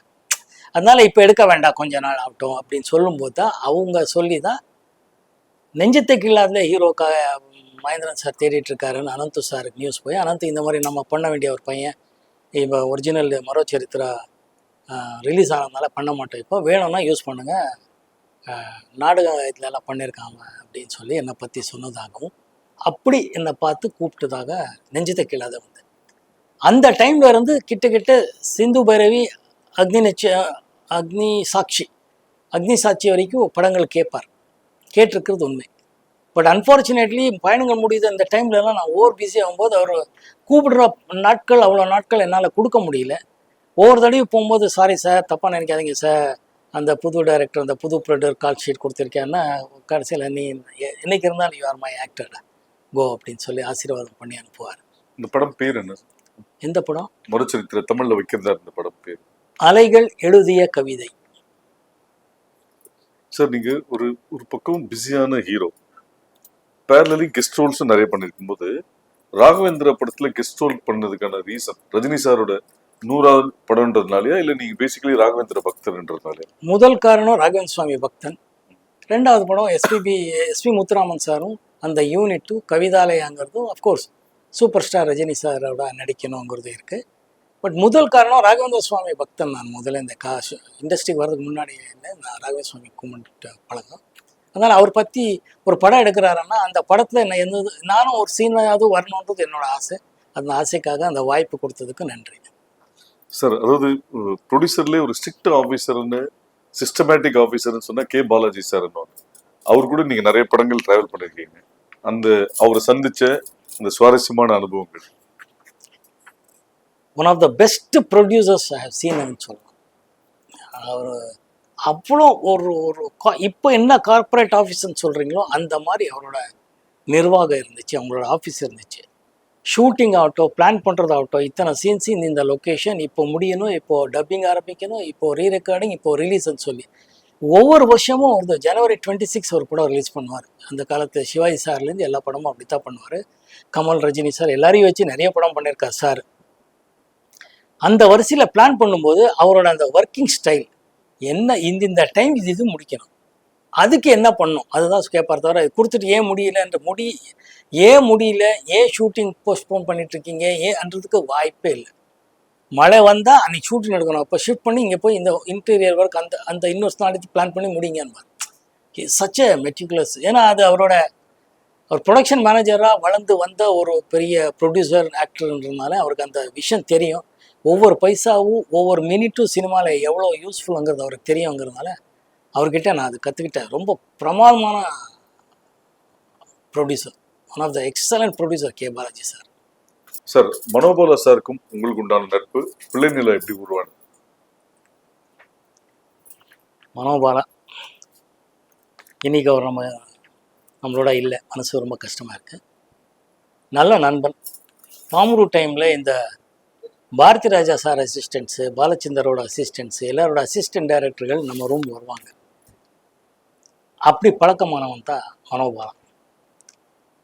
நான் மணிவண்ணனோட ரங்கராஜனோட எல்லா படங்கள் பண்ணிட்டு இருக்கும்போது அவர்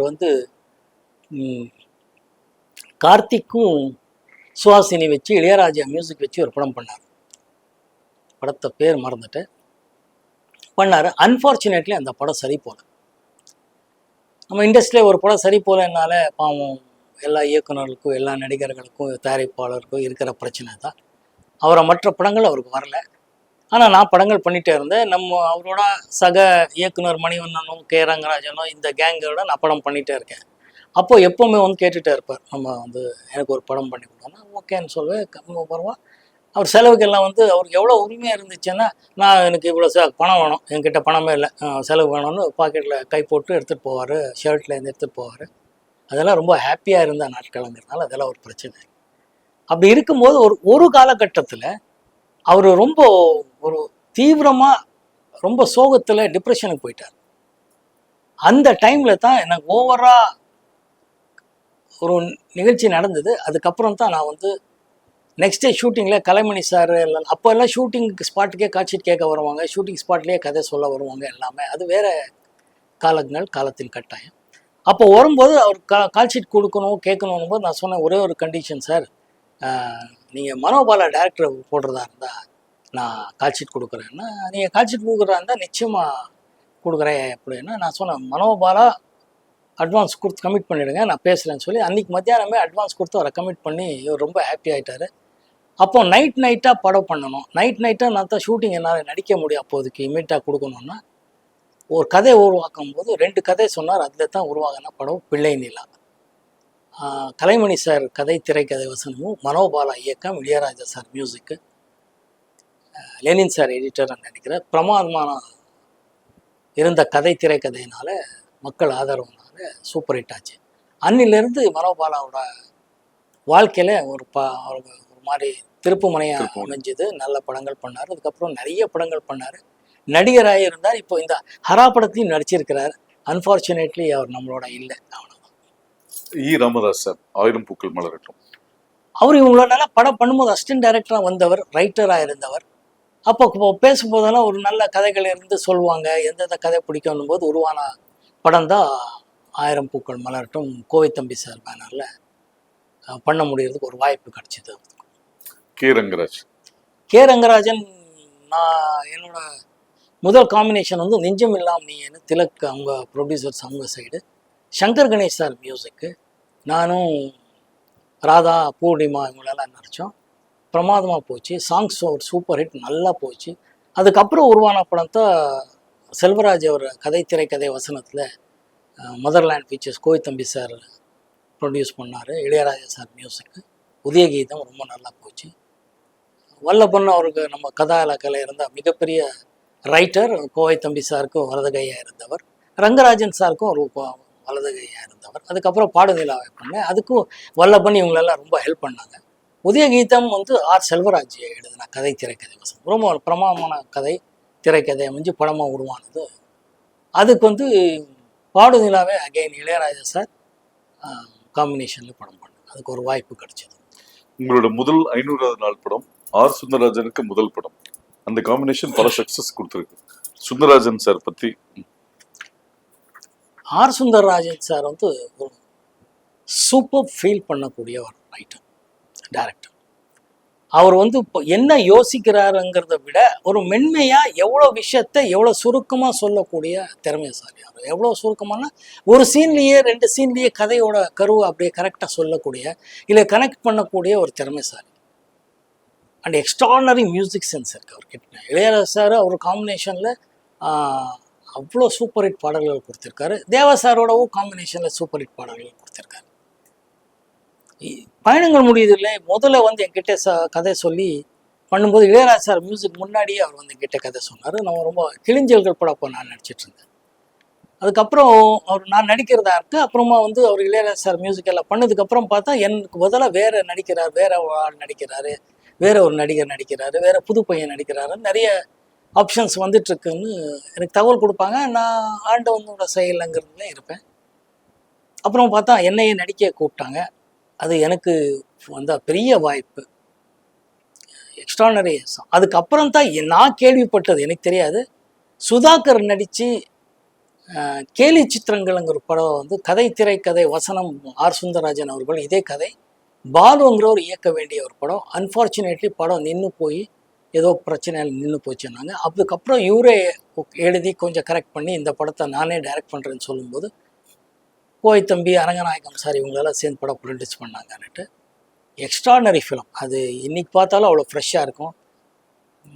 ஒரு மிடில் கிளாஸ் பசங்களோட கதைகள், அங்கே அவங்களுக்குள்ளே நடக்கிற ஒரு லவ் மேட்டர் ஆகட்டும், அதுக்கப்புறம் அந்த எமோஷன் எப்படி கொண்டு போகிறதுங்கிறதெல்லாம் சூப்பராக பண்ணியிருக்காரு. அவர் எல்லா கதையும் எல்லா படங்களும் அப்படி தான் ஒரு மென்மையாக எப்படி கரெக்டாக சொல்லி ஆடியன்ஸை ரீச் பண்ண வைக்கிறோங்கிறது கோல் அடித்த டைரக்டர் ஆர் சுந்தரராஜன் அவர்கள். சார் 82 ஜனவரி 26ல வாழ்வே மாயம், பிப்ரவரி 26 82ல பயணங்கள் முடிவதில்லை. 2 படத்துலையுமே ஹீரோவுக்கு கேன்சர், 2 படத்துலயும் எல்லா பாட்டுமே ஹிட்டு. இது எப்படி நீங்க பாத்தீங்க? 2 ஹீரோங்களுக்கு படத்தில் கேன்சர், பட் 2 ப்ரொடியூசர்ஸும் ஹாப்பி, மக்களும் ஹாப்பி. இல்லை நம்ம வரும்போதே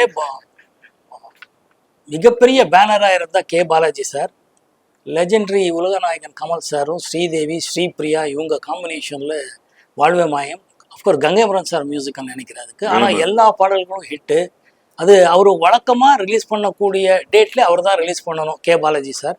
அந்த மாதிரி ஜனவரி 26 பண்ணார். எங்களுக்கு ஒரு 4 வீக்ஸ்க்கு அப்புறம் ரிலீஸ் பண்ணக்கூடிய ஒரு வாய்ப்பு வந்தது. ரிலீஸ் பண்ணோம். அந்த படமும் ஹிட்டு, இந்த படமும் சூப்பர் ஹிட்டு. அது மக்கள் ஆதரவு தான். அதுலேயும் பாடல்கள் ஹிட்டு, இதுலேயும் பாடல்கள் ஹிட்டு. இதுலேயும் சீன்ஸ் எல்லாரும் ரசித்தாங்க, அதுலேயும் ரசித்தாங்க. ஹீரோக்கு ஒரு கேன்சருங்கிறது தவிர மீதி எல்லாமே வித்தியாசமாக வேறு வேறு சீன்ஸு. மக்கள் அதனால தான் ரசித்தாங்கன்னு நான் நினைக்கிறேன். எக்ஸ்ட்ராடனரி ஃபிலிம்ஸ் ரெண்டுமே பெரிய டெக்னிக்கல் லெவலில் ப்ரொடக்ஷன் குவாலிட்டியாக பெரிய லெவலில் வாழ்வே மாயம் இருந்துச்சு. இது எவ்வளோ தேவையோ அவ்வளோ கரெக்டாக ஆர் சுந்தரராஜன் அவர்கள் கரெக்டாக பண்ணி வச்சுருந்தார். கோவை தம்பி எவ்வளோ செலவோ அவ்வளோ கரெக்டாக பண்ணியிருந்தார். சார், அதாவது முதல் முறையாக எம்எஸ்வி சாரும் இளையராஜாவும் சேர்ந்து பண்ண படம், உங்கள் சக்ஸஸ் காம்பினேஷன் சுந்தரராஜன் நீங்கள், அது எப்படி அமைஞ்சது? அதுக்கு ஏவிஎம் சாருக்கு தான் நன்றி சொல்லணும். அவர் எம்எஸ்விக்காக ஒரு படம் பண்ணணும்னு சொல்லி, இளையராஜா சார் காம்பினேஷனில் படம் பண்ணலாம்னு சொல்லி ஆர் சுந்தரராஜன் காம்பினேஷனில் எனக்கு வந்த ஒரு ப்ராஜெக்ட். நல்ல திறந்த கதவு. இன்றைக்கி வரைக்கும் எல்லாரும் அந்த படத்தை பற்றியும் சாங்ஸ் பற்றியும் சீன்ஸ் பற்றியும் பேசுகிறாங்க. அதுக்கு முழு காரணம் ஆர் சுந்தரராஜன் அவர்கள் தான். அந்த அவரோட இயக்கத்தில் இருக்கிற ஒரு ஸ்பெஷாலிட்டி அதுதான். He just comes out of the certain ideas and அதை எப்படி கொண்டு போய் ஆடியன்ஸ் கிட்ட சேர்க்கணுங்கிறது அவருக்கு தெரிஞ்ச ஒரு வித்தை. அது அந்த ஒரு extraordinary success. MSV Ilaiyaraaja sir பண்ண முதல் படத்தில், காம்பினேஷனில் பண்ண முதல் படத்தில் நான் இருக்கேங்கிறது எனக்கு ரொம்ப பெருமை, கர்வமாக இருக்கும். மணிவண்ணன் சார் கூட பல சக்ஸஸ்ஃபுல், அவர் கூட இந்த டிராவல். மணிவண்ணன் மாதிரி ஒரு டேலண்டட் டைரக்டரை அறிமுகப்படுத்துறதுக்கு எனக்கு ஒரு வாய்ப்பு கிடைச்சதுக்கு நான் இறைவனுக்கு தான் நன்றி சொல்லணும். அவர் இதே தான் பாரதி ராஜா சார் படத்தில் இருந்து ஒர்க் பண்ணி அவர் இண்டிபெண்டன்ட் டைரக்டர் ஆகணும் போது இதே பாம் குரூப் மீட் பண்ணுற பழக்கங்கள்னு சொன்னேன். நான் நடிகராகவும் இவங்களெல்லாம் பட்டிங் டைரக்டர்ஸாக மீட் பண்ணுற ஒரு இடமா இருந்துச்சு. அப்போ அவருக்கு இருக்கின்ற ஒரு ஷார்ப்னஸ், ஒரு டயலாக் சொல்கிறதாகட்டும், ஒரு பசியில் ஒரு சீன் சொல்கிறதாகட்டும், சீனை மாற்றி சொல்கிறதாகட்டும், எல்லாமே மணிவண்ணன் கட்டிக்காரன். அதில் ரொம்ப பெருமைப்படுற அளவுக்கு இருக்கும். ஷாக்கிங்காக இருக்கும் அவர் சொல்கிற சீன்ஸ் ஆகட்டும், எப்படி கரெக்டாக பண்ணுறாரு பேசுகிறாருங்க. ஸோ அவர் படத்தில் அவருக்கு கலைமணி சார் ஒரு படம் பண்ணலான்னும் போது, இந்த காம்பினேஷனில் பண்ணலான்னும் போது மிகப்பெரிய வெற்றி கிடைக்கிறதுக்கு காரணமாக இருந்துச்சு. அதான் கோபுரங்கள் சாய்வு. அதுக்கப்புறம் பல படங்கள் பண்ணியிருக்கேன். ரொம்ப ரொம்ப நல்ல விஷயம் அவர் கேட்டு. சார், கோகிலால கமலஹாசன், மூடு பணியில் பிரதாப், நான் பாடும் பாடல சிவகுமார் சார், 100வது நாள் விஜயகாந்த், சத்யராஜ் சார் கூட 24 மணி நேரம், இந்த மாதிரி படங்கள் மல்டி ஸ்டார்ஸ் கூட உங்க கூட டிராவல் பண்ணியிருக்காங்க. அந்த டிராவல் இப்படி இருந்தது? பிரமாதமாக இருக்கேன். அப்போ அந்த மாதிரி கமல் சார் நடிக்க வரும்போது பெரிய லெஜெண்டரி ஆக்டர், பெரிய பெரிய star, very popular actor. Even in Karnataka அவ்வளோ ஃபேன் ஃபாலோயிங் அவருக்கு.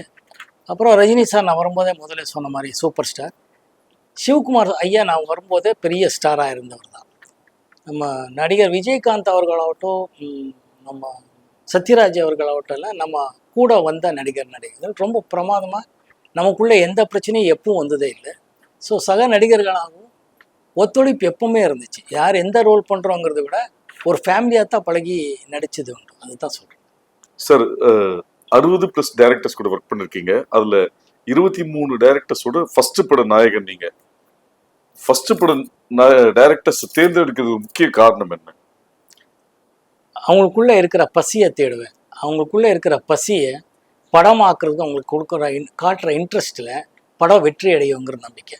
நான் முதல்ல சொன்ன மாதிரி படம் தான் ஒருத்தரோட சக்ஸஸ் ஃபெயில்யூர், படம் தான் நிர்ணயிக்கும். ஸோ அந்த கூட்டணியில் நல்ல படம் கொடுத்து வெற்றி அடையணுங்கிற பசியுள்ள இயக்குனர்கள் தேடுவேன். பல தடவை சக்ஸஸ் ஆயிருக்கேன், ஒரு சில தடவை ஃபெயில்யூரும் ஆயிருக்கேன். அது ஒன்று தான் காரணம். ஸோ சினிமாவில் பொதுவாக ஒரு அன்ரிட்டன் ரூல்ஸ் என்னன்னா, ஜெயித்ததுக்கு அப்புறம் வந்து ஒரு சக்சஸ்ஃபுல் காம்பினேஷனோட டிராவல் பண்ணுவாங்க. அப்படி இல்லாம நீங்க புதுசு புதுசா இன்வென்ட் பண்ணதுக்கும் பசி தான் முக்கிய காரணம். பசி தான். அவங்களுக்குள்ள இருக்கிற பசியை தேடுவேன். இந்த பசி இருக்கும்போது அது நல்ல சில டைம்ல ஆன் பேப்பர் ஆன் விஷுவலாக வருமாங்கிறது இருக்கும். அதில் ஒரு சில பேர் தேர்ந்தெடுத்து என் அறிவுக்கு முடிஞ்ச அளவுக்கு இந்த ஃபீலிங்கில் பார்ப்பேன். நிறைய தடவை சக்ஸஸ் ஆயிருக்கேன். சார், பாரதிராஜா சார் கூட ஒர்க் பண்ண முடியாத ஒரு வருத்தம், அவரோட ஸ்கிரிப்டில் தெலுங்குல ஒர்க் பண்ணதுனால ஒரு சாட்டிஸ்ஃபேக்ஷன் உங்களுக்கு கிடைச்சதா? பாப்பு சார் பற்றி கொஞ்சம் சொல்லுங்க. பாப்பு லெஜெண்டரி டைரக்டர் சார். அவரோட ஃபாண்ட் இன்னைக்கும் ஒரு தெலுங்குல ஒரு பெரிய டிஃப்ரெண்ட் ஸ்டைல் ஆஃப் ஃபாண்டிங் இருக்குது. Extraordinary cartoonist.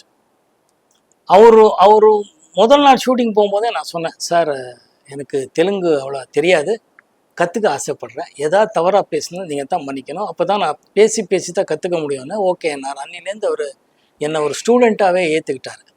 அவர் ஒரு ஸ்கிரிப்டில் எழுதுனா டைலாக்ஸ் இங்கே இருந்தால் பக்கத்தில் அப்படியே எந்த லென்ஸு எப்படிங்கிற கார்ட்டூனில் எழுதி வச்சுருவார். எக்ஸ்ட்ரானரி ஃப்ரேமிங் இருக்கும். இன்னைக்கு வரைக்கும் தெலுங்கு ஆடியன்ஸில் நீங்கள் பாப்பு சார்ன்னா அவ்வளோ மரியாதை கொடுத்து பேசுவாங்க. நான் பாப்பு சார் படத்தில் நடிச்சிருக்கேன்னால எனக்கு மேலே அவ்வளோ மரியாதை கொடுக்குறாங்க. ஏன்னா அவ்வளோ பெரிய ஜீனியஸோட நடிக்கிறதுக்கு எனக்கு ஒரு வாய்ப்பு வந்தது பெரிய விஷயம். இளையரா இன்னொன்று அதில் ரொம்ப முக்கியமான விஷயம் சொல்லணும்.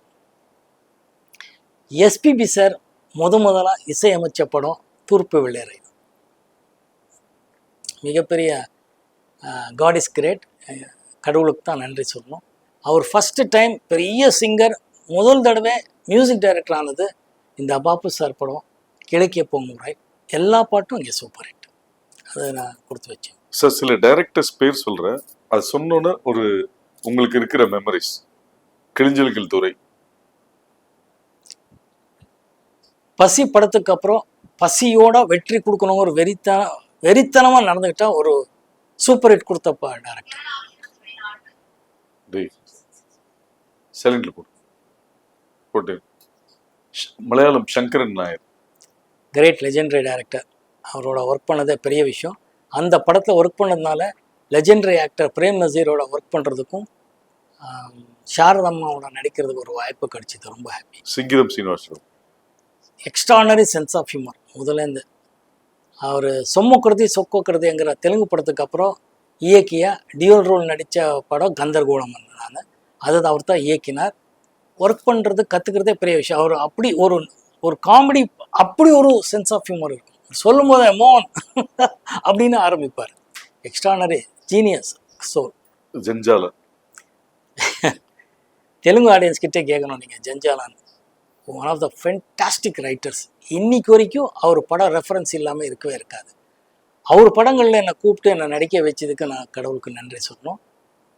அந்த படத்தோட காம்பினேஷன்ஸில் அவர் அன்னைக்குள்ள அந்த ஒரு காமெடியை எப்படி திரைக்கு கொண்டு வர்றது, எப்படி அப்டேட் பண்ணுறதுன்னு அவர் எழுதும் போது தான் தெரியும். Extraordinary writer Jandhyala sir. Dorai Bhagwan. Beautiful film makers in Kannada. நான் ரொம்ப இஷ்டப்பட்டு அவங்க படத்தில் நடிச்சிருக்கேன். அகெயின் ஒரு ஹீரோ ஒரு படத்தில் வந்து சங்கர் நாகர் இருந்தார். நான் அவரோட தம்பியாக நடித்தேன். ரொம்ப ஹாப்பி. இன்னொரு படம் ஜெய் ஜெகதீஷ் நடித்தார். அவருக்கு ஃப்ரெண்டாக காலேஜில் நடித்தேன். 2 படமும் பெரிய ஹிட் படம். ரொம்ப நல்ல director. Very scheme, very well plan பண்ணி இயக்கிக்கிற டைரக்டர். அவங்களுக்குள்ளேயே 2 பேர் என்ன, ஒருத்தர் இந்த எப்படி கேமரா வசனம் சொல்கிறாரோ, இன்னொருத்தருக்கு டோட்டல் ப்ரொடக்ஷன் பார்த்துட்டு டைரக்ஷனுக்குள்ளே எப்படி வருதுங்கிறது அவங்கள பார்த்தா கற்றுக்கிட்டேன். Venkat sir. Beautiful writer. Again அவரோட ட்ராமா தான் பண்ணோம். ட்ராமாவாக ரொம்ப நல்லா இருந்தது. அப்படியே ஸ்க்ரீன் மேலே கொண்டு வந்தார். சிவி ராஜேந்திரன். சிவி ராஜேந்திரன் என்ன சொல்ல, நாங்கள் அவர் படம் பார்த்து வளர்ந்த ஆள். அவரோட கலாட்டா கல்யாணம் இன்னும் அப்படி கண் முன்னாடி நிற்கிது. அவரோட ஒர்க் பண்ணுறதுக்கு நான் கொடுத்தவங்கிறது தான் சொல்லணும், கொடுத்து வச்சவங்கிறதா. அகெயின் சிவி ஸ்ரீதர் ஸ்டூடெண்ட் மாதிரி அவரோட பிளானிங், அவரோட விஷயங்கள் எல்லாம் ரொம்ப இன்ஸ்பைரிங்காக இருக்கும். கேஎஸ் பிரகாஷ் ராவ். பெரிய ஜீனியஸ் பற்றியெல்லாம் நம்ம பேசுகிற அளவுக்கு எல்லாம் ஒன்றும் வளரலைங்க இன்னும். Your such a legendary director. ரொம்ப லெஜெண்டரி. அதெல்லாம் சான்ஸ் சொல்கிறேன். KN Subbu. KN Subbu SPT films. Panchu Arunachalam சாரோட பிரதர். ரொம்ப ஆனஸ்ட்டாக சின்சியராக ஒர்க் பண்ணணும், சின்சியராக படம் நல்லா வரணும், கரெக்ட் விலைக்கு விற்கணும், கரெக்டான்றதுல ரொம்ப நல்லா இருந்தார். அவர் புதுசாக ஒரு மியூசிக் டைரக்டர் சிவாஜி ராஜாங்கிற ஒரு அறிமுகப்படுத்தினார். ஆல் சாங்ஸ் ஒரு சூப்பர் ஹிட் அன்னைக்கு. ரொம்ப பெருமையாக இருக்குது. என்சி சக்கரவர்த்தி அகெயின் சிவி ஸ்ரீதர் யூனிட்டில் வந்த ஒரு ஆள். ரொம்ப ஹாப்பியாக இருந்துச்சு படம் பண்ணுறதுக்கு. கோகுலகிருஷ்ணன் அவர் ஒரு இயக்கின முதல் படம் தான் அர்ச்சனை பூக்கள். ஆக்சுவலி நல்ல ரைட்டர். இளையராஜா சார் கேங்லேருந்து வந்தவர். ரொம்ப மண் வாசனையை தெரிஞ்சவர். அதனால தான் அர்ச்சனை பூக்கள் படம் முடிஞ்சது. ரொம்ப நல்ல பாடல்கள், ஒரு நல்ல வாய்ப்பு எனக்கு. ஜெயராம் ரெட்டி கன்னட படம். ஆமாம், அது ஒரு நல்ல எக்ஸ்பீரியன்ஸ் தான் எனக்கு. Rajamani Visu sir brother. ம். எக்ஸ்ட்ரானரி மனுஷன். அந்த 4 பேருக்கு நன்றிங்கிற ஒரு எக்ஸ்ட்ரானரி ட்ராமா. ஆக்சுவலி அந்த ட்ராமா பார்த்துட்டு படம் பண்ணணும்னு ஆசைப்பட்டேன். ரொம்ப நல்ல ட்ராமாவே, ரொம்ப நல்ல சினிமாவை எடுத்துகிட்டு இருந்தார். அன்ஃபார்ச்சுனேட்லி கொஞ்ச நேரத்துக்கு அப்புறம் அவர் காலமாயிட்டார். அதுக்கப்புறம் சோமுங்கிறவர் தான் அந்த படத்தை முடித்தார். ரொம்ப பியூட்டிஃபுல். விஸ்வ சார் ஃபேமிலிக்கே இருக்கிறவர். என்னன்னா அந்த சென்ஸ் ஆஃப் ஹியூமர் மட்டும் இல்லை, டைலாக் கவுண்டர் அடிக்கிற அந்த வார்த்தைகளை எடுத்து கொடுக்குறதுல he was so good. Very nice human being Rajamani sir. Magudi director NC Chakravarthy. அதான் சேம். இவங்களெல்லாம் ஸ்ரீதர் சார் ஃபேமிலி தான். எல்லாரும் அந்த சைட்லேருந்து தான் வரக்கூடிய ஒரு ஆட்கள் தான். எனக்கு ரொம்ப ஆசைப்பட்டு பண்ண படம். கே விஜயன் சார் என்னோட டார்லிங் அவர். அவ்வளோ பெரிய டைரக்டர். சிவாஜி சார்லேருந்து எல்லாரையும் வச்சு டைரக்ட் பண்ண நடிகர், டைரக்டர். நம்மளை வச்சு படம் பண்ணும்போது நம்ம காலத்துக்கு வந்து நம்மளோட பழகி நம்மளை எந்த விதமான ஒரு காம்ப்ளெக்ஸே வராத மாதிரி பார்த்துக்கிட்ட ஒரு இமை. ஆக்சுவலி ரஞ்சித் குமார் நல்ல again it's a good director. He wants to make a good films and பசியர். அமீர்ஜான் சார். அமீர்ஜான் அகைன் இது ஒரு பாலச்சந்தர் சார் அசிஸ்டண்ட்டு. பாலச்சந்தர் சாருக்கு படம் பண்ண முடியலன்னு சொல்லும்போது இவர் வந்து கண்மணி சபு மூலமாக வந்தார். கண்ணதாசன் சார் பையன். அவருக்காகத்தான் இந்த படம் பண்ணேன். Beautiful experience, beautiful man. மோகன் டைரக்டர் மோகனுங்கிறவர் கிரேட். தேவராஜ் மோகன் காம்பினேஷனில் வந்த மோகன் சார் தான். இந்த படம் வந்து வெண்ணடாய் மூர்த்தி சார் வந்து அவர் கூட்டணியில் பண்ண படம் தான். அவருக்காகத்தான் படம் பண்ணேன். ரொம்ப நல்ல எக்ஸ்பீரியன்ஸ். அவரோட படங்களில் நடந்த விஷயங்களெல்லாம் கேட்டு மகிழ்ந்துட்டேன். எம்ஜிஆர் சார் கூட பண்ண ஜெகநாதன் சார். அவர் ரொம்ப எப்பவுமே எம்ஜிஆர் சார் கொடுத்த வாட்ச்னு அந்த வாட்ச் காட்டிகிட்டே இருப்பார். ரொம்ப பங்க்சுவலாக இருப்பார். ரொம்ப டிசிப்ளினாக இருந்த ஒரு டைரக்டர். அவரோடலாம் ஒர்க் பண்ணதே எனக்கு ரொம்ப பாக்கியமாக தான் இருந்துச்சு. கார்த்திக் ரகுநாத் அவரோட முதல் படம் அகெயின் அண்ணின்னு சொல்லி பண்ணோம். அது ஒரு ஹிந்தி படம் remake. K Balaji sir production. Extraordinary. அவரும் ஒரு நல்ல ரைட்டர், டைரக்டர். நல்ல படமாக தான் எடுத்து கொடுத்தார். அது வரைக்கும் ரொம்ப சந்தோஷமான விஷயம். R Krishnamurthy sir. R Krishnamurthy sir தான் பில்லா கிருஷ்ணமூர்த்தின்னு பேர். ரொம்ப பாப்புலர் டைரக்டர். அவரும் அப்படி தான். தேர் ஆல் ப்ரொடியூசர்ஸ் டைரக்டர்ஸ். ப்ரொடியூசர் சொன்ன டைமுக்கு முடிச்சு கொடுக்கணுங்கிறத ரொம்ப டிசிப்ளினாக ஒர்க் பண்ணக்கூடியது. அவங்களோட எல்லாம் ஒர்க் பண்ணுறதுக்கு எனக்கு ரொம்ப ஹாப்பியாக இருந்துச்சு. வம்சி தெலுங்கு படம். ரொம்ப இசைக்கு ஒரு கலர் கொடுத்த தெலுங்கு டைரக்டர். இளையராஜா சார் மியூசிக்கில் ஒரு நம்ம கார்த்திக் வச்சு ஒரு படம் பண்ணார். சூப்பர் படம் பண்ணியிருந்தார். அதுக்கப்புறம் தான் நான் அந்த படத்தை எனக்கு காமிச்சதுக்கப்புறம் தான் படம் பண்ணேன். ஆலாப்பனான்னு. Extraordinary songs. படமும் நல்லா எடுத்தார். நல்ல இயக்குனர், நல்ல விஷுவல் சென்ஸ் உள்ள ஒரு ஆள். எம்ஆர் பூபதி. பாலு மகேந்திரா சாரோட அசிஸ்டண்ட். ஒரு படம் நம்ம படத்துல எல்லாம் ஒர்க் பண்ணவருக்காக ஒர்க் பண்ணி கொடுத்தேன். ரொம்ப நல்ல இயக்குனர். சக்தி கண்ணன் அகைன் மகேந்திர சாரோட ஒர்க் பண்ணவங்க. சக்தியு கண்ணன் அவங்களுக்காகத்தான் ஒர்க் பண்ணது. ரொம்ப நல்ல. அது in fact lyric writer, dialogue writer. Actually Kannan அந்த படத்தில் ரொம்ப எக்ஸ்ட்ரானரி சாங்ஸ் எழுதியிருப்பார். நரசிம்மன் அப்படி ஒரு டியூன் பண்ணியிருப்பார். யாருக்கு அப்புறம் அவர் அந்த படம் பண்ணார். அவங்களுக்காகத்தான் பண்ணி கொடுத்தேன். ஏன்னா மகேந்திரன் சாரோட நான் ஒர்க் பண்ணும்போது வந்த இயக்குனர்கள் என்னோட நல்ல பழகின நண்பர்கள்ங்கிறதுக்காக அந்த ஒரு படம் பண்ணேன். Cameraman Dinesh Babu. Extraordinary cameraman Dinesh Babu. Shots பிரித்து கொடுக்குறதுலேருந்து எல்லாமே ரொம்ப நிபுணருங்கிறதுக்காக தான் அவர்கிட்ட ஒரு நல்ல டைரக்ஷன் பண்ணுற திறமை இருக்குங்கிறதுக்காக தான் அவரை வந்து டைரக்டர் ஆகிறதுக்கு எனக்கு ஒரு வாய்ப்பு கிடைச்சிது. ரொம்ப நல்ல டைரக்டர். ஹனிஃபா சார் இது அப்படி ஒரு மலையாளம் படம். கலைஞர் ஐயா ப்ரொடியூசர், பூம்புகார் ப்ரொடக்ஷனில் பண்ண வேண்டியது.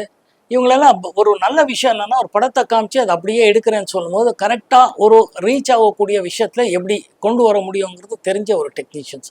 ஐ was so happy to work with. V Alagappan, வழக்கம் நம்ம சுரேஷ் நதி ஆக்ட் பண்ண ஒரு சூப்பர் ஹிட் படம் பூக்களை பறிக்காதீர்கள். ஆமாம், அந்த படம் தான்.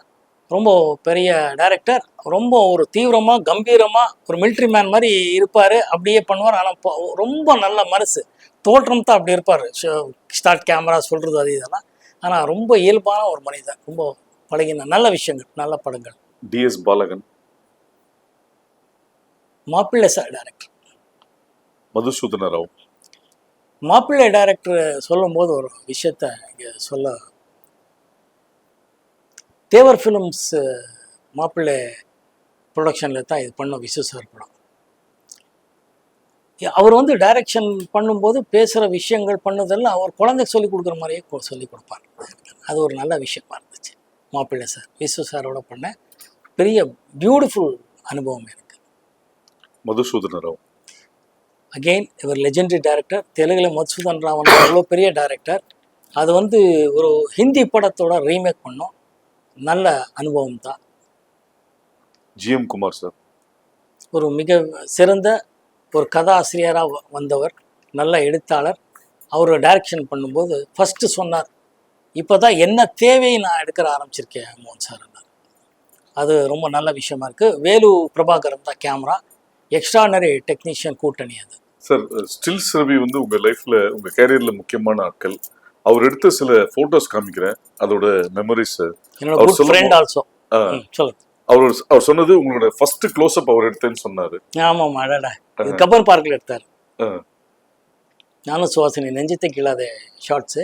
அந்த டே ஷார்ட்ஸ் எல்லாம் முடிச்சு அந்த லைட் வரும்போது எடுத்த ஷார்ட்ஸ் இது. அந்த அர்லி மார்னிங் ஷார்ட்ஸ் முடிக்கும் பிறகு எல்லாம் ஓடிட்டே இருந்தோம்னு சொன்னல, யூனிட்டாக ஓடி அந்த பிட்ஸ் எல்லாம் முடியும் போது இந்த ஷார்ட் எடுத்தார். ரொம்ப beautiful short. Thank you Ravi. Legendary director Sridhar sir. தென்றல் வந்து என்னை தொடும் பாட்டோட சீன்ஸ் ரொம்ப பிடிக்கும்.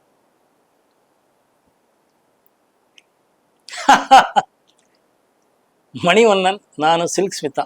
She is a very sweet girl. எப்படி நடிக்கிறதுக்கு ஒரு ஏதோ போஸ்க்கு ஸ்டில் ரவி சொன்னதுனால அவர் நடிக்க வந்து நின்றுட்டார் அங்கே.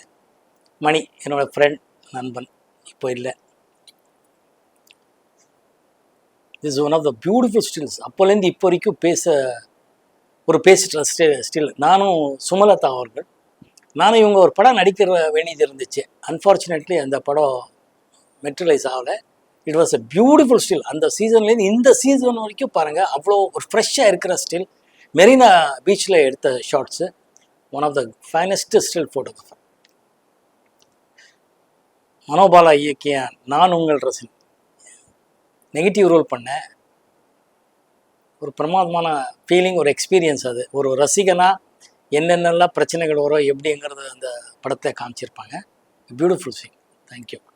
எப்படி கண்டுபிடிச்சிங்க இந்த சீன்ஸ் எல்லாம்? ஸ்டில்ஸ் ரவிட்ட வாங்கணும் சார். ஓகே. ராதாவும் நீங்களும். இது எஸ்பிடி ஃபிலிம்ஸ். காற்றுக்கு என்ன வேலி, சிவாஜி ராஜா சார் மியூசிக்கு, எஸ்பிடி சுப்பு அவர்கள் டைரக்ஷனில் எடுத்த படம். சூப்பர்.